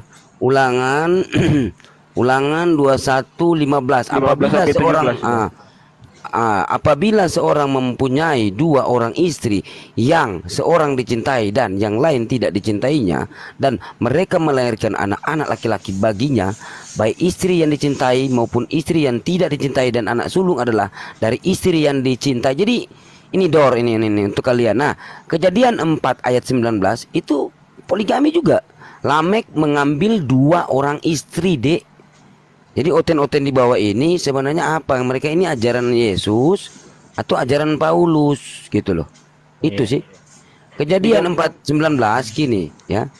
Kejadian 4:19 Bang Sidik sebentar, Bang Sidik. Ini yang di bawah yang typing 4 lawan 1 gak imbang, harus 2 lawan 2. Bawa sekalian Paulus ini naik. Ayo. Naik sini. Kejadian 4:19, Lamek mengambil istri 2 orang. Yang satu namanya Ada, yang lain namanya Zilah. Nah, banyak ini ayat-ayatnya perjanjian lama ini. Kemudian siapa bilang orang Kristen di Bible itu nggak boleh bercerai? Ada kok, boleh bercerai. Itu coba baca di Matius 19 ayat 8 sampai ayat 9 tuh. Kata Yesus pada mereka, karena ketegaran hatimu Musa mengizinkan kamu menceraikan istrimu, tetapi sejak semula tidak demikian. Tetapi aku berkata kepadamu, barang siapa menceraikan istrinya kecuali karena zina. Nah, di situ jelas kecuali karena zina ya. Kalau bukan karena zina mungkin nggak boleh, tapi kalau karena zina boleh menceraikan. Lalu kawin dengan perempuan lain, dia berbuat zina. Itu di Matius 19 ayat 8 sampai ayat 9, coba dibaca kalau yang Kristen di bawah. Saya bilang nggak boleh bercerai. Boleh kok. Jangankan kayak gitu, Bang. Berzina aja mereka boleh. Baca Amsal. Ya. Kita ada di rumah. Ayo kita bersukaria sampai pagi. Puasa. Enggak, ini saya lagi bacain Amsal. Puasa. Bacain ayat lo itu. Jadi teman-temanku yang Kristen yang terkasih ya, yang dikasihani, yang dikasih hati, apa sih dikasihani ya? Udahlah ngomong aja lah Rik, banyak. Ini kalau Rasid kalau ngomong Amsal ini ya ini. Rasid kalau ngomong Rasid. Puasa. Iya maksudnya tapping di bawah Rasid, langsung kasih dalam anunya. Nggak apa-apa dibacain, itu bukan kitab suci, nggak apa-apa bacain aja. Bukan masalahnya di bulan puasa. Rasulullah datang tidak membawa ajaran baru perkara poligami. sebelum Rasulullah ada, contoh para nabi juga memiliki istri lebih dari satu, bahkan sampai ratusan. Bahkan juga di situ para budak juga ya diperlakukan tidak senonoh. Mereka bisa saja kapan saja menggauli para budak. Jadi intinya Rasulullah hadir ini datang untuk membela yang namanya perempuan, di mana di zamannya perempuan itu tidak ada kehormatan bagi pria, bagi laki-laki. Itu harus kalian pahami ya. Di sini Rasulullah membela ibu kalian, membela anak gadis kalian, membela istri kalian, membela kakak perempuan kalian. Ya. Oh itu dia, powerbanknya habis katanya, sambil cas bisa naik. Bang Erik, Oh, bisa, teman-teman boleh. izin turun dulu ya, host. Mana lagi? Iya. Iya. Loncat Bang Sidi, loncat. Bunda naikkan lagi tuh, Mbak Kak Intan itu, Kak Intan. Iya, Bang Libra ya. Dia belum minta Bang Libra. Dia mau belajar poligami loncat tuh. Bang Sidi. Ya, ini juga saya izin juga ya, mau masak dulu ya. Udah mau jam 5 ini, belum. Oh iya Bang, ya Bang. Ya. Iya. Oke. Aku belum follow Ayo Bang. teman-teman yang bagian Indonesia bagian barat silakan naik semua ke room yuk. Bang Erik pun aku gak di fallbacknya. Aku izin dulu ya, izin dulu ya. Mana pula nggak di fallback Bang Libra? Mana pula akun ini nggak ada. Aku izin dulu ya. Izin nyimak. Astagfirullah kok. Izin nyimak. Yaudah kita sambung lagi ya. Ya. Jadi Rasulullah ya, saya sekali lagi saya tegaskan, beliau itu tidak datang. Assalamualaikum warahmatullahi wabarakatuh. Waalaikumsalam warahmatullahi wabarakatuh. Waalaikumsalam warahmatullahi wabarakatuh. Waalaikumsalam warahmatullahi wabarakatuh. Waalaikumsalam warahmatullahi wabarakatuh. Dabling ya? Oh enggak. Bukan dabling tapi mulutmu berkali-kali ngomong. Assalamualaikum warahmatullahi wabarakatuh. Waalaikumsalam Dabling ya, dabling. Mulutnya berkali-kali ngomong, dabling katanya. Waalaikumsalam. Nih kalau gua udah di sini, para penghujat udah masih berani naik. Iya, outfitnya. Enggak, tadi ada tadi menanyakan perihal poligami. Tadi apa namanya? Silakan naik lagi, Mbak. Iya, masalah Jadi saya sambung lagi Untuk sedikit teman-teman lagi. di bawah tolong di follow ya akun baruku ya. Tolong di follow ya tambahkan teman-teman sedikit ya. lagi. Jangan mau. Tolong di follow ya biar bisa. Aku iklan dulu. Ya. Aku iklan Oh, dulu. ini rumahku kok teriak-teriak. Iya, sorry. Sorry, Bun, izin Bun. Mbak tadi. Ya, Izin, Bun. Silakan. Ya, yang 500 dan 87 yang lagi nonton. Silakan follow saya. Ini akun aku mau buka kamera. Open Jadi cam. baru sekitar 3,5. Ini 532 ini follow dong akun aku Datuk. Betul. Biar aku bisa open cam gitu ya. Silakan di follow ya akun Ar-Rasyid ya. Terima kasih. Iya, teman-teman. sama-sama nih akun Al-Rasyid juga di follow itu. Ya, Biar aku bisa semuanya. buka Semuanya di open follow cam, biar saya open buka cam aku. biar saya bisa buka celana di sini. Buka open cam di sini. Buka Oke, kamera. cuma itu aja. Kita sapa dulu teman kita, saudara kita. Selamat sore, Harip. Masya Allah. Lagi puasa Aku belum namanya selesai begini. loh tadi Haharib. menjelaskan perkara Bang poligami. Harip Boleh agama nggak apa? sedikit lagi? Udah enggak, gak usah bang. Gak usah bang. Nggak usah. Harip agama apa? Ntar aja lagi. Aku Kristen. Oh, Kristen. Oke, lanjut. Yap, ada yang mau ditanyakan bang? Bang Erik, yang lain udah poligami, Bunda estimasi Bang sendiri. Libra, kita lanjut diskusi Bang Libra itu. Harip. Bang Rip, Tadi ada yang diskusi apa, Bang? apa yang mau ditanyakan? Mau Kita buka tema baru aja Bang Arif, Buka karena tema tadi baru? yang nanya poligami udah turun orangnya. Atau mau disambung Bang? Iya, itu Atau tadi mau diteruskan? poligami kenapa, Bang? Enggak, bang semangat banget lu kalau ngomong poligami. Astagfirullahaladzim Bang Erik. Ya, atau mau diteruskan? Nggak usah, Masalah Bang. perkara poligami ini. Udah bang, nanti aja bang. Pusing bang mikir itu. Aduh. Pusing Ngebahas ya. membahas poligami tuh. Lanjut yang aja lain ke aja Bang deh. Hari. Bang Hari mau diskusi apa? Bang Hari mau diskusi apa? Tanya-tanya saja. Hmm? Tanya-tanya saja. Silakan Boleh Bang. bertanya, silakan. Boleh. Silakan bertanya. Sampai buka puasa juga nggak apa-apa nanyanya. Tujuan debat ini apa? Sini saya jelaskan. Diam dulu. Sabar, sabar. Sini sabar semuanya. Biarkan saya yang ngomong. Oke. Tujuan debat ini pada awalnya ada di TikTok. Kita ngomongin di TikTok ya, karena adanya saudara-saudara Kristen kalian yang menghujat Rasulullah SAW. Udah dengar? Karena adanya saudara-saudara kafir kalian yang menghujat Rasulullah SAW. Jadi kenapa bang? Hujat bagaimana? Dihujat bahwasanya di mereka membuka hadis-hadis palsu, menyiarkan hadis-hadis palsu, mencari Islam awam yang tidak paham tentang Islam, dan mereka bermunafik di depan kamera. Contohnya seperti Mikana yang memakai jilbab di depan kamera untuk menyiarkan hadis-hadis yang palsu yang mereka dapatkan. Apalagi yang bertanyakan? Berarti kalau yang di sini juga disiarkan Injil-Injil palsu. Yang di sini yang disiarkan adalah Injil yang tertulis yang benar. Silahkan Anda buka. Bible bukan Injil, nggak ada Injil. Oh ya, nggak ada Injil, adanya Bible. Tujuannya kan membalas kan bang? Untuk mengcounter bahwasanya jangan mencoba fitnahan. Jangan mencoba mengorek-ngorek hadis palsu lalu menyiarkan di depan halayak umum. Karena apa? Karena kalian tanpa sadar mempunyai Bible itu dalamnya, isinya, kalimat-kalimatnya sangat amat tidak manusiawi. Oke? Manusiawinya tidak kayak gimana bang? Anda paham Bible? Saya tanya Anda paham Bible? Nah, makanya Anda ini sama seperti saudara-saudara kafir Anda, berusaha mempelajari hadis-hadis palsu tanpa memahami isi Bible. Begitu kita menjelaskan isi Bible Anda, kalian semua jadi kebingungan. Tunggu bang, begini bang, saya tidak terlalu tertarik dengan agama jadi. Nah, ya udah, makanya turun aja, tidak usah naik di sini bang. Selesai omongan. Kalau Anda tidak tertarik dengan agama, di sini bukan tempat Anda, oke? Oh, tidak, tapi maksudnya apa boleh maksudnya? kasih pandangan ke tidak? Pandangannya apa? Pandangannya apa? Anda mau condong kemana? Anda mau mempelajari kekristenan atau dalam Islam? Tidak tertarik ke agama, tapi maksudnya ada berapa pandangan begitu yang mau dikasih, mau bertanya begitu maksudnya. Ya, boleh, silakan. Silakan bertanya. Maksudnya yang kenapa itu dengan Trinitas?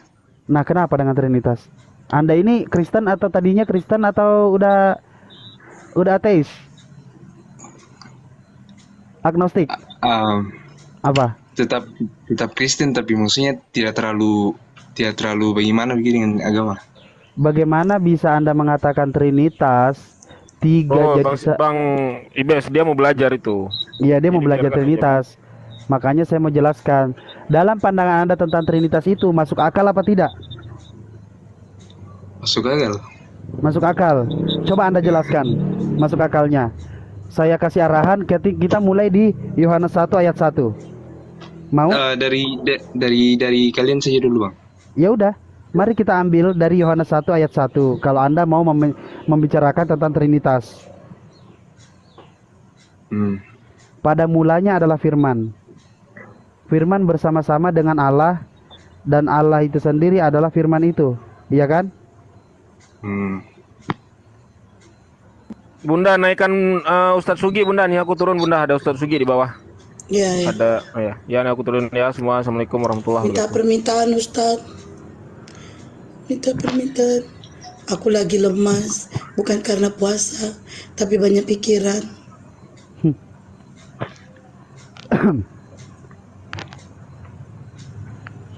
Oke, bisa lanjut. Nah, ditarik Yohanes 1 ke 14, Yohanes 1 ayat 14, firman menjadi manusia, iya kan?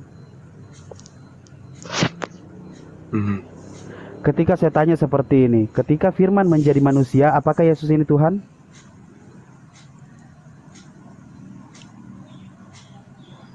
Halo? Halo? Ketika firman menjadi manusia, apakah Yesus ini Tuhan? Nggak tahu. menurut kalian bagaimana bang?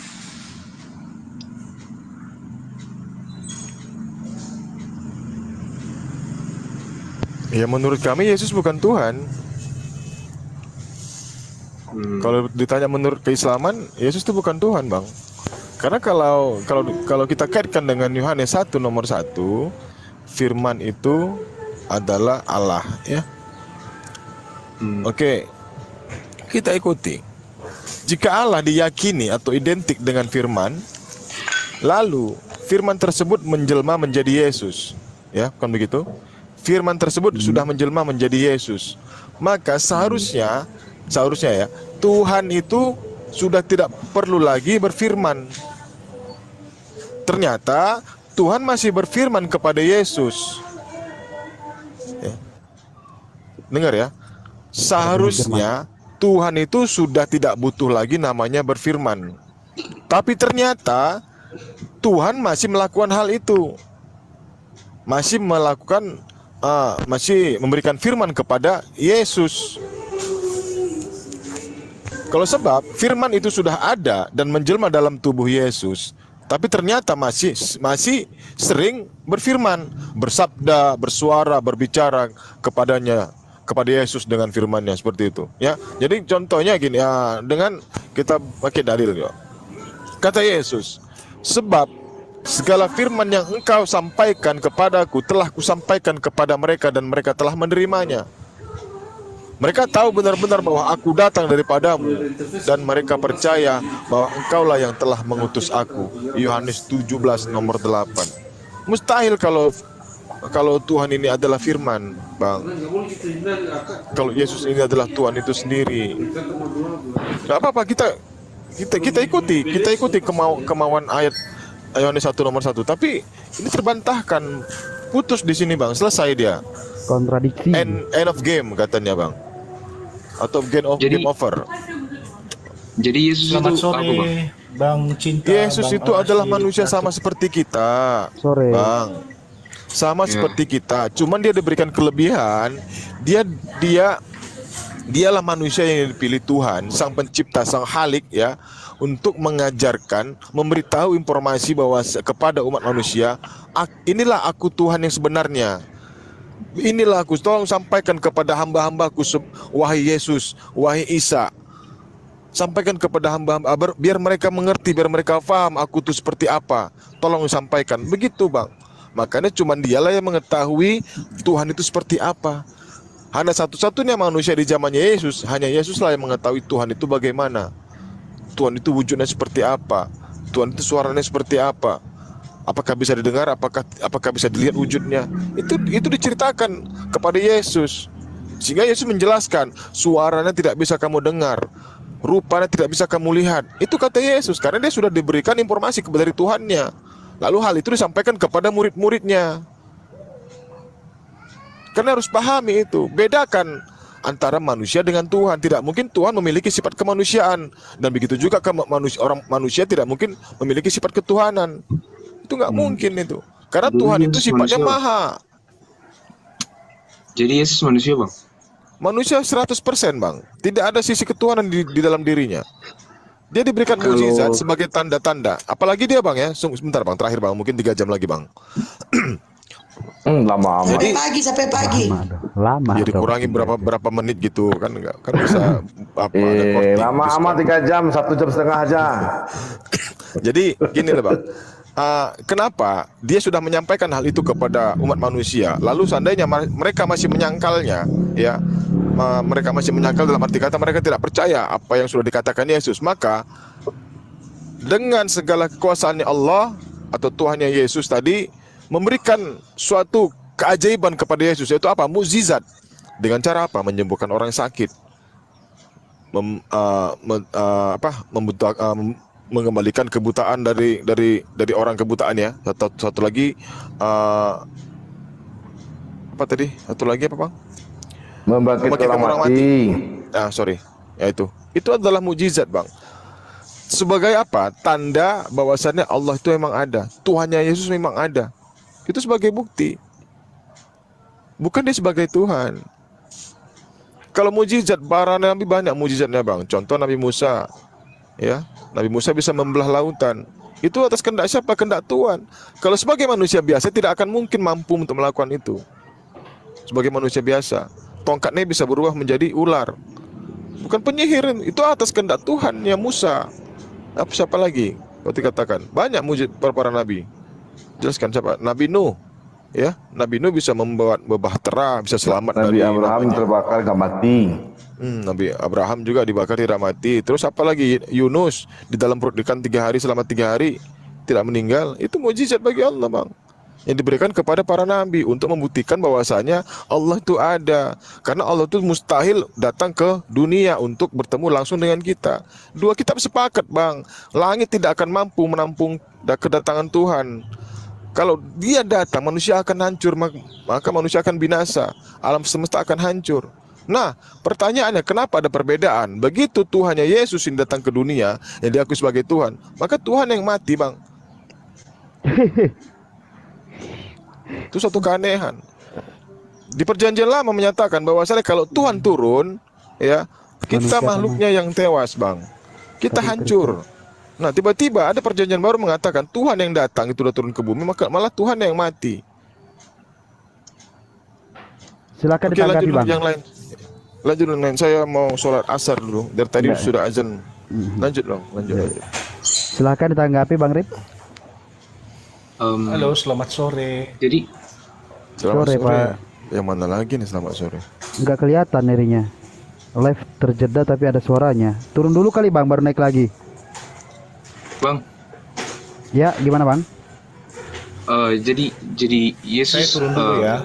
Ya, Gimana, Bang? Gimana, Bang? Jadi Yesus kalau sholat, Bang misalnya Erik, sholat. Enggak, bentar, dia masih bertanya tuh. Yang lain aja yang jawab Riko sholat aja Rik, banyak kali gayamu. Lanjut, Bang Rip. Lanjut Bang Harip. Jadi kalau misalnya hari terakhir itu Yesus bagaimana, Bang? Hari kiamat. Dia turun ke bumi untuk menyelesaikan tugasnya sebagai Nabi Isa yang diutus oleh yang diutus oleh Allah Subhanahu wa taala. Turunnya bagaimana, Bang? Mau diceritakan dari segi maksudnya turunnya bagaimana, apanya nih? Turunnya terbang cium. Turunnya sebagai manusia bagaimana, Bang? Hilang. Sebagai manusia diceritakan dalam hadis seperti dalam Al-Quran juga, dia akan diturunkan dan didampingi oleh 2 malaikat. Malaikat sebelah kanannya dia memegang sayap sebelah kiri malaikat yang ada di sebelah kanannya. Malaikat yang di sebelah kirinya dia memegang sayap sayap kanan malaikat sebelah kirinya. Dan turunlah Nabi Isa dengan keadaan seperti orang yang baru selesai mandi. Rambutnya masih menetes air di ujung-ujung rambutnya dengan dikelilingi oleh cahaya. Pada saat itu kalau tidak salah menjelang sholat subuh ya. Iya betul, menjelang sholat subuh. Menjelang sholat subuh. Nah, pada saat itu Imam Mahdi mempersilahkan beliau untuk menjadi imam, tapi beliau tidak. Kata beliau adalah sekarang tugasmu untuk menjadi imam. Jadi Imam Mahdi tetap menjadi imam pada saat itu, dan Nabi Isa di belakang Imam Mahdi, dan begitu dengan jamaah lainnya melanjutkan sholat. Setelah sholat barulah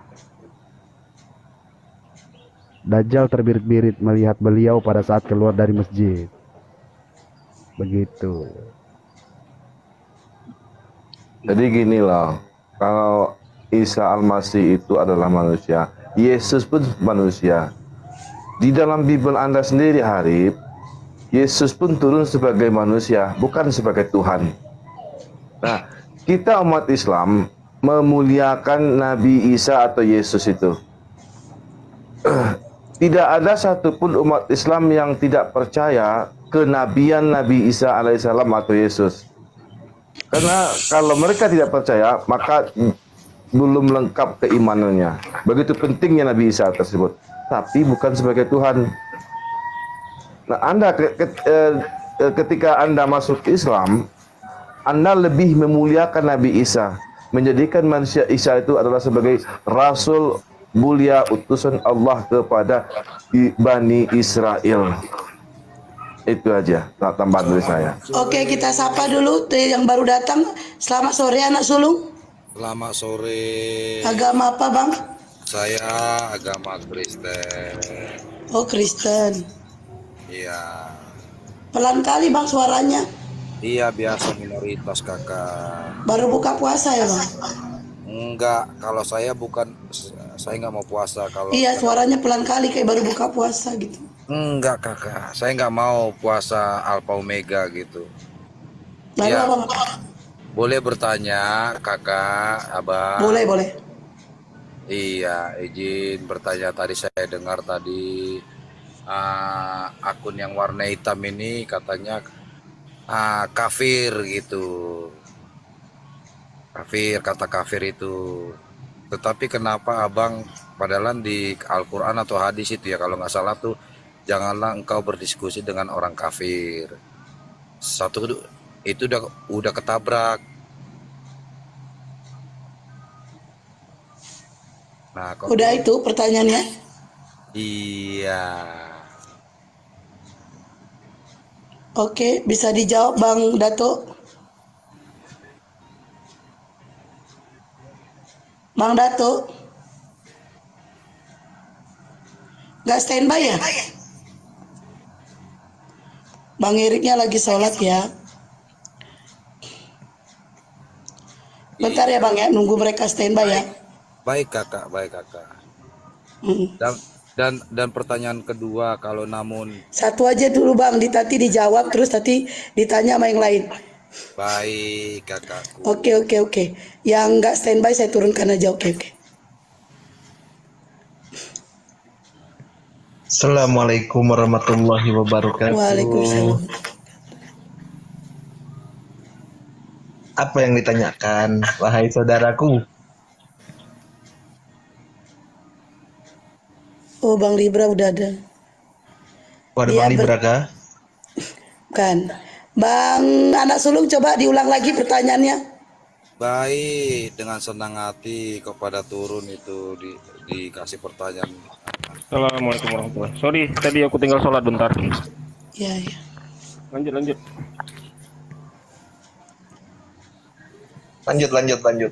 Iya, tadi saya mendengar ada sedikit kata kafir.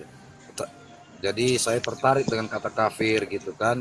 Nah, sementara kalau tidak salah ya, di hadis atau di ayat Al-Quran mengatakan janganlah engkau berdiskusi dengan orang kafir begitu.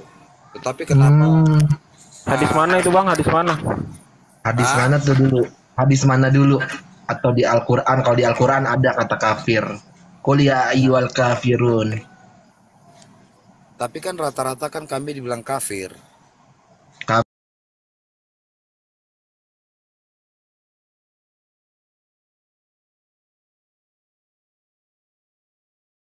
Boleh katakan saya kontra dengan poligami. Saya harap itu cuma slip tongue aja gitu Ya, ya, amin. slip lidah ya. Amin. Khilaf gitu ya. Karena kalau kontra, Ustaz Malik, ini pada cosplay semua. Aduh, aku nggak cosplay, gitu. Ustaz Ali, nggak boleh. Dalam Islam itu nggak boleh kita tuh berbohong dengan diri kita gitu. Kalau aku memang sesuai.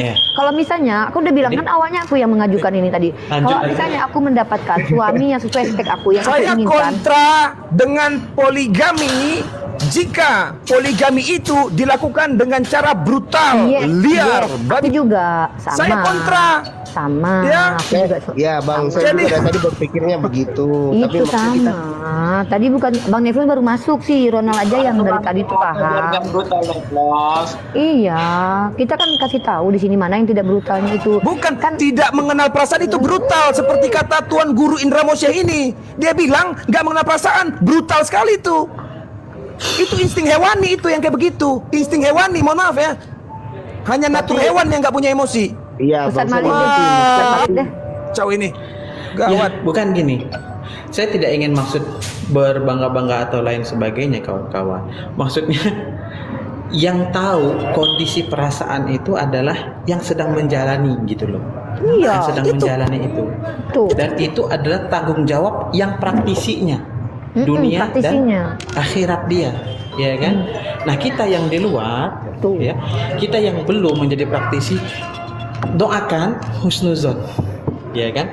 Husnuzon. Jadi selama ini kan dituduh poligami gara-gara hawa nafsu, ternyata berat, tanggung jawabnya berat, ya, tanggung jawabnya berat, ya. Bagaimana ini perasaan ini dijaga, perasaan sendiri, bagaimana kita nggak pro dengan salah satunya, itu perjuangan kita juga. Nah, kembali ke adil tadi, adil itu proporsional. Perkara duniawi tadi kata Bang Indra. Jadi gini, istri pertama 2 anak, tentu nafkah materinya lebih besar daripada istri kedua, proporsional. Bukan adil itu bukan sama, tapi proporsional. Gak mungkin dong 3 juta untuk istri yang udah punya anak 2, terus istri kedua yang belum punya anak 3 juta juga, itu nggak adil. Nggak adil, sesuai betul. proporsional. Dalam hal itu. Sekali lagi, Nggak apa-apa, nggak apa-apa. Itu jawaban yang betul. Maka saya bilang proporsional itu bukan setara. Setara itu artinya seimbang. Nah, keadilan itu esensialnya bukan bicara soal kesetaraan dan keseimbangan, tetapi bicara soal proporsional. Kebutuhan. Kan begitu saja. Gini loh Bang Neflos. Bang Neflos itu dari tadi itu kita kalau Allah, kalau Rasul, kita membawa dalil-dalil. Bang Neflos dalilnya apa? Bang Neflos yang di sini berdalil. Itu saya tahu Abang di sini soal berdalil. begituan. Silahkan Anda bawa jutaan dan miliaran dalil. Silahkan Anda bawa itu. Cuma dalam hal ini kita Tunggu. Saya bingung saya ini. Sebentar. Pusing Ini saya. Ustaz Malik nih, Ustaz Malik. Siapa yang menolak dalil? Saya tidak pernah menolak dalil. Wah, berani sekali saya menolak dalil. Ya nggak mungkin lah. Ustaz Saya akan Malik. terima dalil itu. Ustaz Malik dengar saya. Jomblo mau ngomong tapi alim insyaallah. Ini kita masuk ke ayat ini enggak Ustaz Malik? Coba dengar nih. Ya ayyuhalladzina amanu lima taquluna ma la taf'alun. Kabura maqtan indallahi an taqulu ma la taf'alun. Enggak, janganlah sampai situ. Jangan sampai situ bahaya. Jangan sampai gitu. Ya enggak, sekian silakan Bang Ali. Bang sebagai Neflos jomblo. ini sebenarnya, Bang Neflos ini maksudnya itu supaya kita tuh jangan brutal. Oh, yang penting gua poligami gitu kan, berbangga-bangga. Aku dengan paham poligami. maksud Bang Neflos, tapi Bang Neflos itu nggak menerima berbangga-bangga kita. dengan poligami itu adalah karakteristik kafir Quraisy. Sementara kalau kita poligami itu ada motif menyelamatkan, ya kan, ya kan, melindungi, ya. Misalnya ada seseorang, ya inilah cerita lah bahwa anaknya ini sakit, anak ini pengen nikah, pengen punya suami gitu kan, ya udah kita nikahin gitu kan, sebatas apa? Supaya orang tuanya senang. Itu kan poligami itu. Poligami itu. Bang Abdul, saya mau tanya motifnya apa? harus Bang Abdul permisi ya, saya mau tanya. Sebentar. Ronald. Rain aja semua kalau gitu. Asbabun nuzul ta'addud dalam Al-Qur'an hanya 2 kesimpulannya. Yang pertama adalah menjadi solusi syariat dan bukan pelampiasan nafsu. Itu kesimpulannya.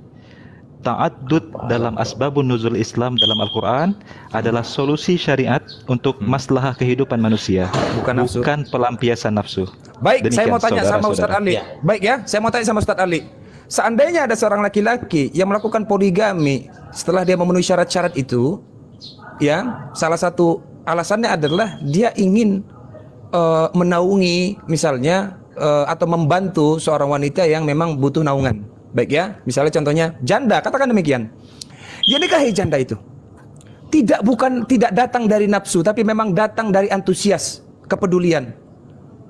Pertanyaan saya adalah, mungkin atau tidak ketika dia memberikan nafkah kepada wanita, salah satunya adalah nafkah lahiriah atau mungkin batiniah, berhubungan biologis, itu bisa terjadi tanpa nafsu? Menurut Ustadz bagaimana caranya tanpa nafsu? Ya, nggak mungkin lah. Tidak mungkin begitu. Ya sudah, jangan dihapus dalil nafsu itu. Ini sudah saya bilang. Kita udah ralat tadi. Aspek-aspek itu harus dilibatkan, bahwa ada nafsu juga harus. Bagaimana mungkin berhubungan biologis gak ada nafsunya? Mungkin itu. Bung Neflos ini dari tadi tantrumnya nggak jelas. Kita mau ralat itu dari tadi Anda nggak izinin bicara. Ini kan gini Bang Ya Neflos. sudahlah, saya pusing saya. Udahlah, saya nyerah aja. Saya mau tanya dulu, permisi ini. Nah, tuh coba Ronald tuh dari tadi tuh Ya, benar. saya mau tanya, Izinkan. apakah tidak ada cara lain selain kita mengambil dia menjadi istri? Nah, gini, banyak cara lain. Tapi gini, Kenapa Ronald, harus kan ada jangan- itu dijadikan hukum? Ronald, Kita harus menikahi dia. Ronald, lu Sementara jangan ada lari. cara yang lain. Gini loh. Jangan lari dari poin tadi. Abdul Malik, Ustadz Ali, jangan kutuk Ani. Ya. Ronald, Bukannya jadi imam boleh Mekah nggak sama sih? Madinah aja. Aku boleh nggak sih Bukannya ngomong jadi nih? imam Mekah sama Madinah. Kalian dari tadi tau nggak sih kalian udah salah paham. Terkadang gini loh, Bang Neplos, kita nikah mau yang pertama, yang kedua, tetap landasan tuh lillah gitu kan. Kalau untuk yang di atas kasur, ya memang nafsu di situ, ya kan? Ada nafsu, ada syahwat di situ. Tapi kan halal, oke. Tapi jangan itu dijadikan berangkat utama. Nah, ada orang yang poligami satu, karena permintaan orang tua seorang perempuan ini seorang lah gitu ya, permintaan orang tua si perempuan untuk menikahi anaknya karena anaknya sakit gitu kan, ya kan, anaknya sakit dan orang tuanya nih ya nggak masalah dinikahi anaknya, nafkahnya biar tanggung jawab orang tuanya. Ada yang seperti itu, ada ya, itu poligami juga. Jadi nggak serta merta orang yang poligami itu bakalan objeknya itu ke situ dulu. Iya, Oke, benar. sekarang Ya, kita gini, bicara masalah nafsu. Nih, kita bicara masalah nafsu. Tapi saya dulu dong, Ustaz Ali, Oke, sedikit. boleh. Biar- Siap, Soalnya siap, Bang siap. Nefros ini salah paham. Tadi kan kita beranjak dari seorang wanita nih. Ada wanita yang ingat ya, dia ini mendapatkan spek suami sesuai yang dia inginkan gitu loh. Ingat dulu. Jadi kalian jangan pergi. Kalau kalian bicara perusahaan, ini perusahaan perempuan, yang bicara kan perempuan nih. Kan gue yang bicara nih. Kan gue berbicara tentang misalnya gue gitu kan. Dapat suami yang memang sesuai dengan standar. Dia siap dipoligami. Diam dulu, standarnya sesuai dengan apa yang Allah tetapkan. Dia adalah orang yang soleh, beragama, pemahaman agamanya bagus. Kemudian dia mampu merubah si istri menjadi lebih baik lagi nih, memberikan ilmu kepada istrinya, mengajarkan bagaimana cara istri yang baik. Akhirnya berubah tuh dalam 1 tahun 2 tahun gitu kan. Jadi artinya si laki-laki ini sudah berhasil menjadi seorang imam. Nah, kalau itu terjadi ke gua akan gaspol untuk membahagiakan dunia akhirat, memberi hadiah. Salah satu hadiahnya apa? Diam dulu. Islam apa emangnya? Loh, diam dulu. Duyina linasi hubu syahwati minan nisa, Jangan bro. seakan-akan bahagia-bahagia, tetapi Diam dulu, jangan justru dipotong. cara membahagiakan itu tidak dianjurkan dalam Islam. Dipotong terus. Bang Neplos, kita dengar kita dengar Diam kata-kata dulu. perempuan langsung Bang Neplos. Diam Ini keren ya dulu. Bang Neplos. Ini kita bicara keren ya, tentang Bang Neplos. Zuyina linasi hubu syahwati minan nisa. Allah sudah bilang kalau laki-laki itu kesenangannya kepada perempuan. Kita mau mengatakan Allah berbohong. Gua tuh realistis orangnya. Di zaman sekarang ini lu lihat aja aplikasi micet bertaburan perempuan-perempuan dan cantik. Sekarang lu lihat deh, salon-salon kecantikan tuh banyak. Lu lihat apapun iklannya tuh perempuan semua yang ditampilin. Lu pikir kita di sini tuh malaikat semua? Nah, misalkan gue nikah sama laki-laki nih, laki-laki ini bukan nabi, bukan malaikat. Dia pasti akan tergoda tuh. Nah, daripada peluang dia tergoda itu semakin besar dan dia masuk ke dalam neraka jahanam, sementara gue cinta nih sama laki gue nih, gue nggak mau dong dia masuk neraka. Ya udah gue fasilitasi dia supaya lebih syariah gitu. Ya udah, lu nikah aja udah, cari perempuan. Ya udah, carikan perempuan yang baik-baik gitu. Jangan carikan perempuan yang brutal, jahanam, biadab. Ataupun kalau perempuan itu brutal, didiklah dia dengan baik. Bisa gue yang didik dia atau suami gue yang didik dia. Kita jadi rumah tangga yang baik gitu kan. Kan itu kan mana perasaan siapa yang tersakiti? Istri kedua enggak tersakiti lah. Istri Yaudah, pertama gini aja, tersakiti. biar kita Diam dulu, lebih diam luas, dulu, bentar. biar kita Artinya lebih, gitu. maksudnya biar Aduh, jelas. Saya paham belum maksudnya. Saya selesai. paham. Nah, Saya paham. Daripada, saya paham ini itu. adalah hikmah dari poligami. Ya, saya Karena tahu, tidak semua- lebih banyak membawa manfaat daripada mudarat kan? Makanya poligami, saya tahu itu. Yang penting lebih banyak membawa manfaat daripada lebih banyak membawa mudarat kalau nggak poligami. Saya Belum tahu itu. selesai poinnya. Enggak, itu pasti poinnya. Ini poinnya Point of view-nya adalah pasti itu. apapun yang Allah kasih, yang Allah jadikan itu sebagai pembolehan, mustahil itu mudaratnya banyak, Bang. Nggak mungkin Allah mengizinkan sesuatu Yakin? yang mudaratnya lebih banyak. Kan lagi pula poligami ini harus dilakukan oleh orang yang mampu. Kalau lu udah nggak mampu, satu orang istri aja lu kembang-kempis, ketar-ketir, ngapain lu poligami? Kan itu problemnya. Ribet banget. Ya sudah, gini aja. Sekarang kita uji ya. Apa syarat-syarat yang harus dipenuhi dalam berpoligami? Silakan Ustaz Ali. Sehingga sah poligami itu. Tanpa ada kecurangan dan tipu daya di dalam hati itu. Kan Allah Maha membalas tipu daya. Tapi betul nggak sih Ustadz Abdul kalau memang mau berpoligami itu tidak perlu ada izin dari istri? Kenapa sih? Soalnya tadi Bang Indra ngomong bentak-bentak. begitu. Jadi saya cuma mau tanya. Kalian ini. Nggak boleh, nggak perlu Menurut izin dari psikologi, istri. orang yang menantang poligami itulah orang yang Ustaz, berpotensi enggak, besar enggak untuk ini. berpoligami. Hari Tahu? ini pokoknya lagi pengen. Orang yang menantang Hari poligami ini lagi justru pengen dialah brutal yang saya emang. berpotensi untuk brutal terhadap wanita-wanita. Ya. Betulkah Saya itu? memang lagi pengen brutal. Ustadz Abdul? Gimana, Mbak? Apakah kalau kita mau berpoligami itu tidak perlu ada izin Bahkan dari Ustadz istri? Alwan bilang gitu, teman-teman Ustadz Alwan itu yang mau poligami, dia tuh gak banyak cerita, tiba-tiba ada nikah aja. Giliran yang banyak, nggak suka poligami, Jadi iya, itu jahatnya paruh. kebalikan. Jadi gini ya, jahatnya paruh-paruh manusia yang mengaku berakal ini begini. Daripada jajan di luar, saya juga bisa membuat analogi seperti ini. Saya nggak mau beli pisau daripada nanti saya bunuh orang. Daripada saya nanti bunuh orang bagaimana? Saya nggak mau pakai pisau di rumah. Sebentar. Wanita mulia di dunia ini rela dipoligami. Sayyidah Aisyah adalah wanita yang paling mulia. Dia mau dipoligami. Jadi jangan kalian anggap wanita yang mau dipoligami itu adalah wanita bodoh. Karena Sayyidah Aisyah itu rela dipoligami. Gini, pendekatan ke Bang Neflos itu gini. Beliau ini termasuk dalam ayat Allah, alladzina yazkurunallah, orang-orang yang berzikir kepada Allah, memikirkan Allah. Apa Allah sebut tentang mereka? Mereka berkata, Rabbana ma khalaqta hadza batila. Ya Allah, Engkau tidak mungkin menciptakan syariatmu, Islam ini sebagai sesuatu yang batil, sesuatu yang salah. Makanya beliau menguji bahwa betul-betul poligami ini tidak mungkin salah, tidak mungkin batil, tidak mungkin memberikan mudarat. Maka muncul diskusi ini hari ini. Nah, jadi saya berhusnudzon kepada Bang Neflos kita ini, beliau alladzina yazkurunallah, dan berkata, Rabbana ma khalaqta hadza batila. Ya Allah, Engkau tidak mungkin menjadikan syariat ini dari hukum-hukummu dengan cara yang batil. Itu. Iya. Beliau mewarning kita semua supaya jangan sembarangan ya. Yang penting poligami. Ya Ustaz, tadi saya punya pertanyaan belum dijawab. Memang guru Ustaz, ini tolong, paling ahli Ustaz. memang kalau menghadapi murid. Aduh, jangan gitu Tolong lah. Ustadz Ali atau Guru Ustadz hamba. Abdul tolong dibantu jawab apakah Ini betul guru saya ini guys. apakah betul kita kalau mau berpoligami itu tidak perlu adanya izin dari seorang istri? Ya secara hukum nggak ada perlu izin. Tetapi secara adab. Yang namanya ibadah itu nggak perlu izin. Beritahu. Yang namanya Beritahu. ibadah nggak perlu izin. Komunikasi. Supaya apa? Supaya tidak dua kali luka yang dia dapatkan.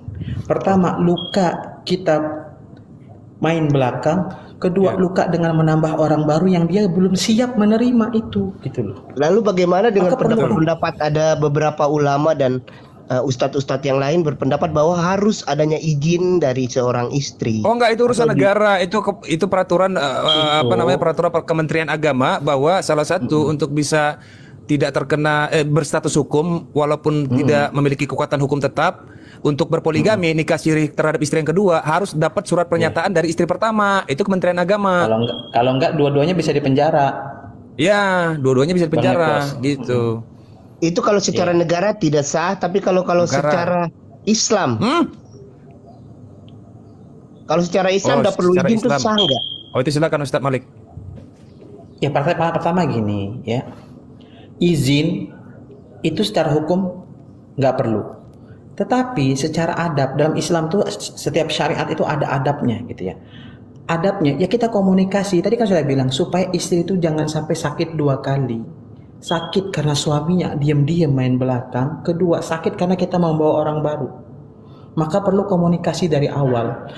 Perkara izin atau istri izinin atau tidak, itu tergantung kebijaksanaan kita. Contoh, saya bilang, Abi mau poligami nih, ada jamaah yang menawarkan anaknya. Gimana kalau istri saya mengatakan, misal ya, kalau Abi nikah lagi, udah ceraikan Umi, maka apa yang harus saya lakukan? Saya mempertahankan istri pertama saya tidak akan poligami. Karena apa? Mempertahankan wajib, menambah itu mubah. Tetapi jawabannya terserah Abi, karena Abi yang lebih tahu tanggung jawabnya, Abi lebih tahu resikonya. Bismillah, gas. Apa hukumnya Ustadz? Seorang istri pada saat dia melayani suaminya, tetapi sebenarnya istri itu tidak memiliki gairah, misalnya, ia tidak memiliki nafsu, hanya sekedar mematuhi perintah suami saja, itu hukumnya seperti apa? Dosa nggak Ustadz itu? Itu kembali ke dosa wanitanya. Maka itu kembali ke wanitanya. Kembali ke wanitanya. Iya, di dalam syariat juga untuk ngajak istri tidur tuh kita harus tahu kondisi istri.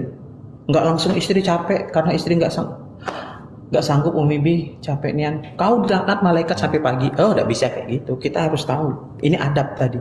Walaupun secara syariat kita punya hak tuh untuk bersetubuh malam itu. Tapi ada adab, kita lihat istri kita. Oh iya. Capek. Kembali ke kebijaksanaan kita. Karena apa? Kita itu harus menjadi sebaik-baiknya suami kepada istri. Khairukum li ahli wa ana khairukum li ahli. Benar nggak Matan ya Sali? Benar-benar Ya? diterjemah dulu biar pada tahu yang dengar. Sebaik-baik kamu adalah yang baik pada keluarganya, dan aku ini Rasulullah sebagai tauladan kita adalah sebaik-baik orang terhadap keluarga. Salah satunya itu istri. Kita lihat mengajak Adab istri ya? berhubungan, kita lihat kondisinya. Iya, adab, Bang. Ustaz, Makanya ada yang pernah saya- saya kritik soal itu. Ada yang pernah saya kritik soal itu. Ternyata antara adab dan ilmu, yang menjadi prioritas adalah adab itu bagi orang-orang yang berilmu. Tetapi bagi orang-orang bodoh yang tidak berilmu, maka prioritasnya itu adalah ilmu dulu baru adab.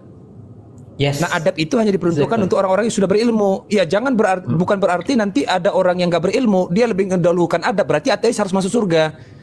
Maka saya bilang bahwa ternyata adab itu hanya berlaku, diwajibkan, didahulukan untuk orang-orang yang berilmu. Kan gitu ya, betul nggak Ustaz? Betul ya? Iya. Iya.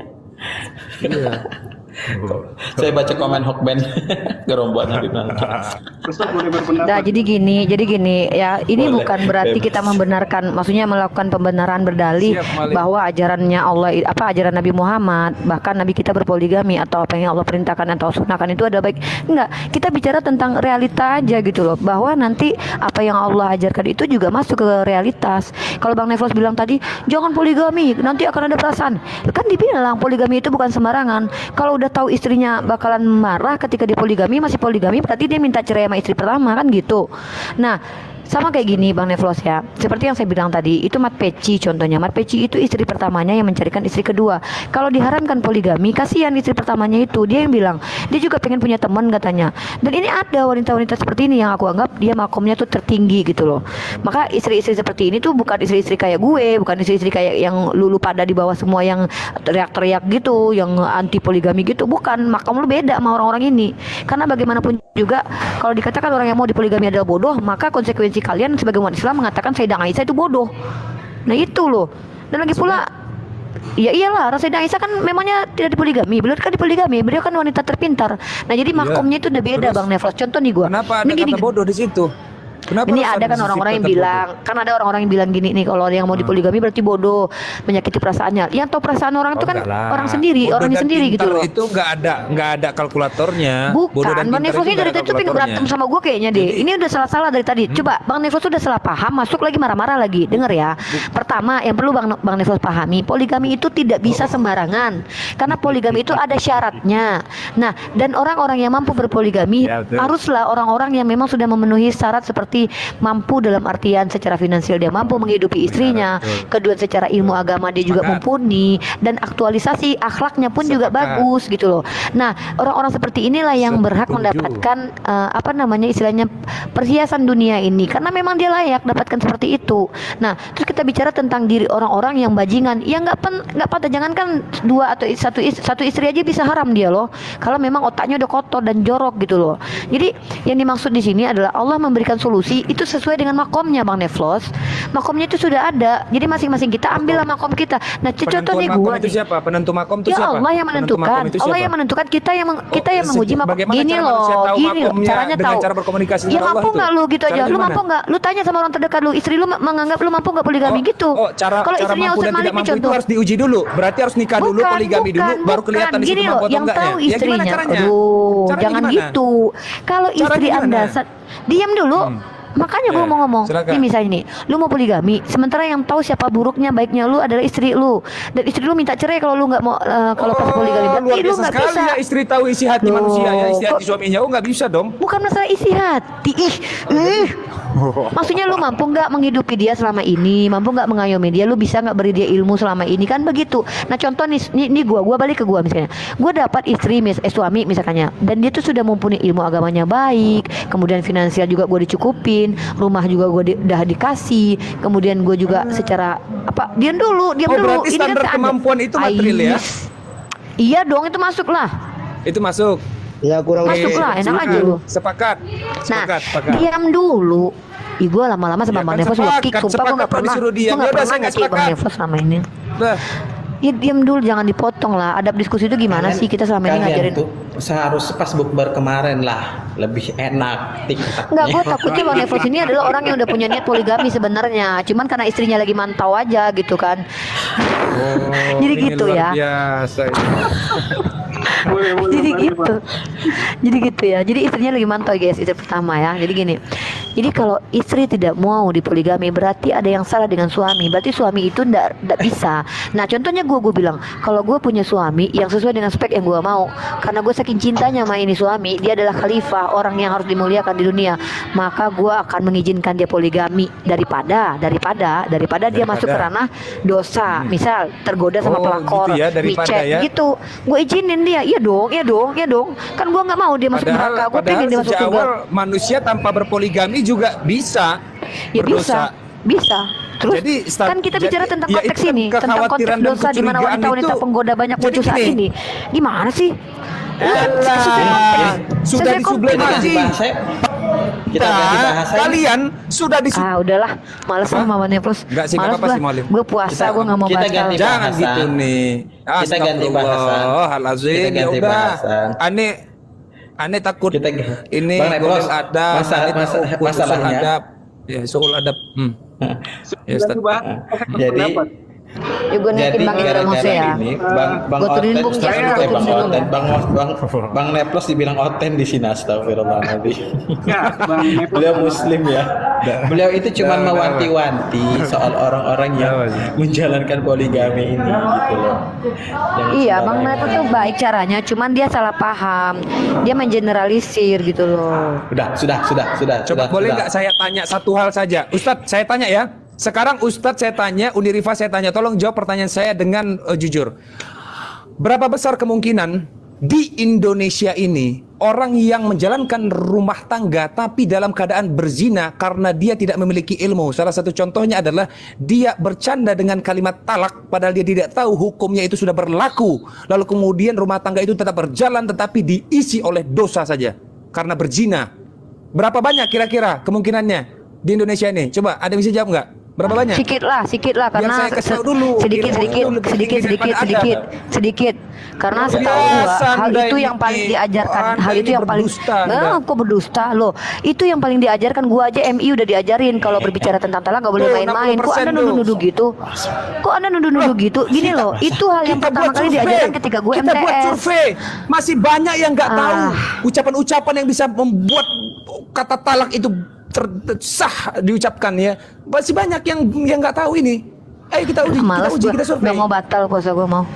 Wah, Anda ini itu makanya ilmu dulu nomor satu, jangan adab-adab nanti takut dia nanti berdosa, takut nanti dia sekarang ini Bang Nevos ini dia Bang Nevos ini berzina. apa yang di poinnya Bang Nevos itu apa permasalahannya Bang Nevos bawahnya apa coba? Yang saya poinkan adalah Islam mengakomodir poligami, tetapi terus? harus memenuhi syarat-syarat tertentu. Kan iya, Dan terus syarat-syarat masalahnya- itu banyak. Ya masalahnya apa? Ya, dari tadi saya mau, yang saya bahas dari tadi adalah syarat-syarat itu. Saya mau tahu. Ya kita kan syarat yang gini mutlak itu loh. seperti Gini, apa? Bang Nevos tadi kan bicara Oke, perasaan. tadi saya sepakat. Apaan sih Bang Nevos ini lucu lah. Aneh Bang Nevos ini kemana-mana perginya. Kan Bang Nevos tadi bicara tentang perasaan. Nah, gue bicara dari sisi perempuan, gue bilang. Kan antum bicara tentang perasaan. Kenapa syarat sekarang perginya? Secara hukum dan syarat itu kan sudah ada ketegasan dari ustadz-ustadz kita itu. Apaan sih Bang Nevos aneh? Iya kan sepakat Uni. Yang saya bilang nggak sepakat siapa? Ada dari tadi saya bilang saya nggak sepakat. Nggak ada saya dari tadi bilang begitu. Saya bilang Gini, sepakat kok. Bang Nevos dalam Iya kan, Ustaz? dalam hukum fikih kita harus bedakan syarat dan Bidat semua nih. dan penyalahgunaan. Kalau syarat itu walaupun dia tidak memenuhi keadilannya, walaupun dia secara ilmu tidak mumpuni, tetapi syarat sahnya sah, maka sah walaupun dia zalim, walaupun dia berdosa setelah itu. Siap. Kalau kita bicara secara hukum fikih, tapi benar bahwa jangan sampai syariat Allah yang suci malah disalahgunakan sebagai malah menjadi bumerang dan pencitraan buruk kepada Islam. Kan kembali nama amal biniat ya Ustaz. Benar. Artinya yang harus kita sepakati bahwa syariat Allah itu, makanya ulama itu menulis bab khusus namanya maqasidus syariah, maksud syariat, dan itu luar biasa. Termasuk syariat nikah.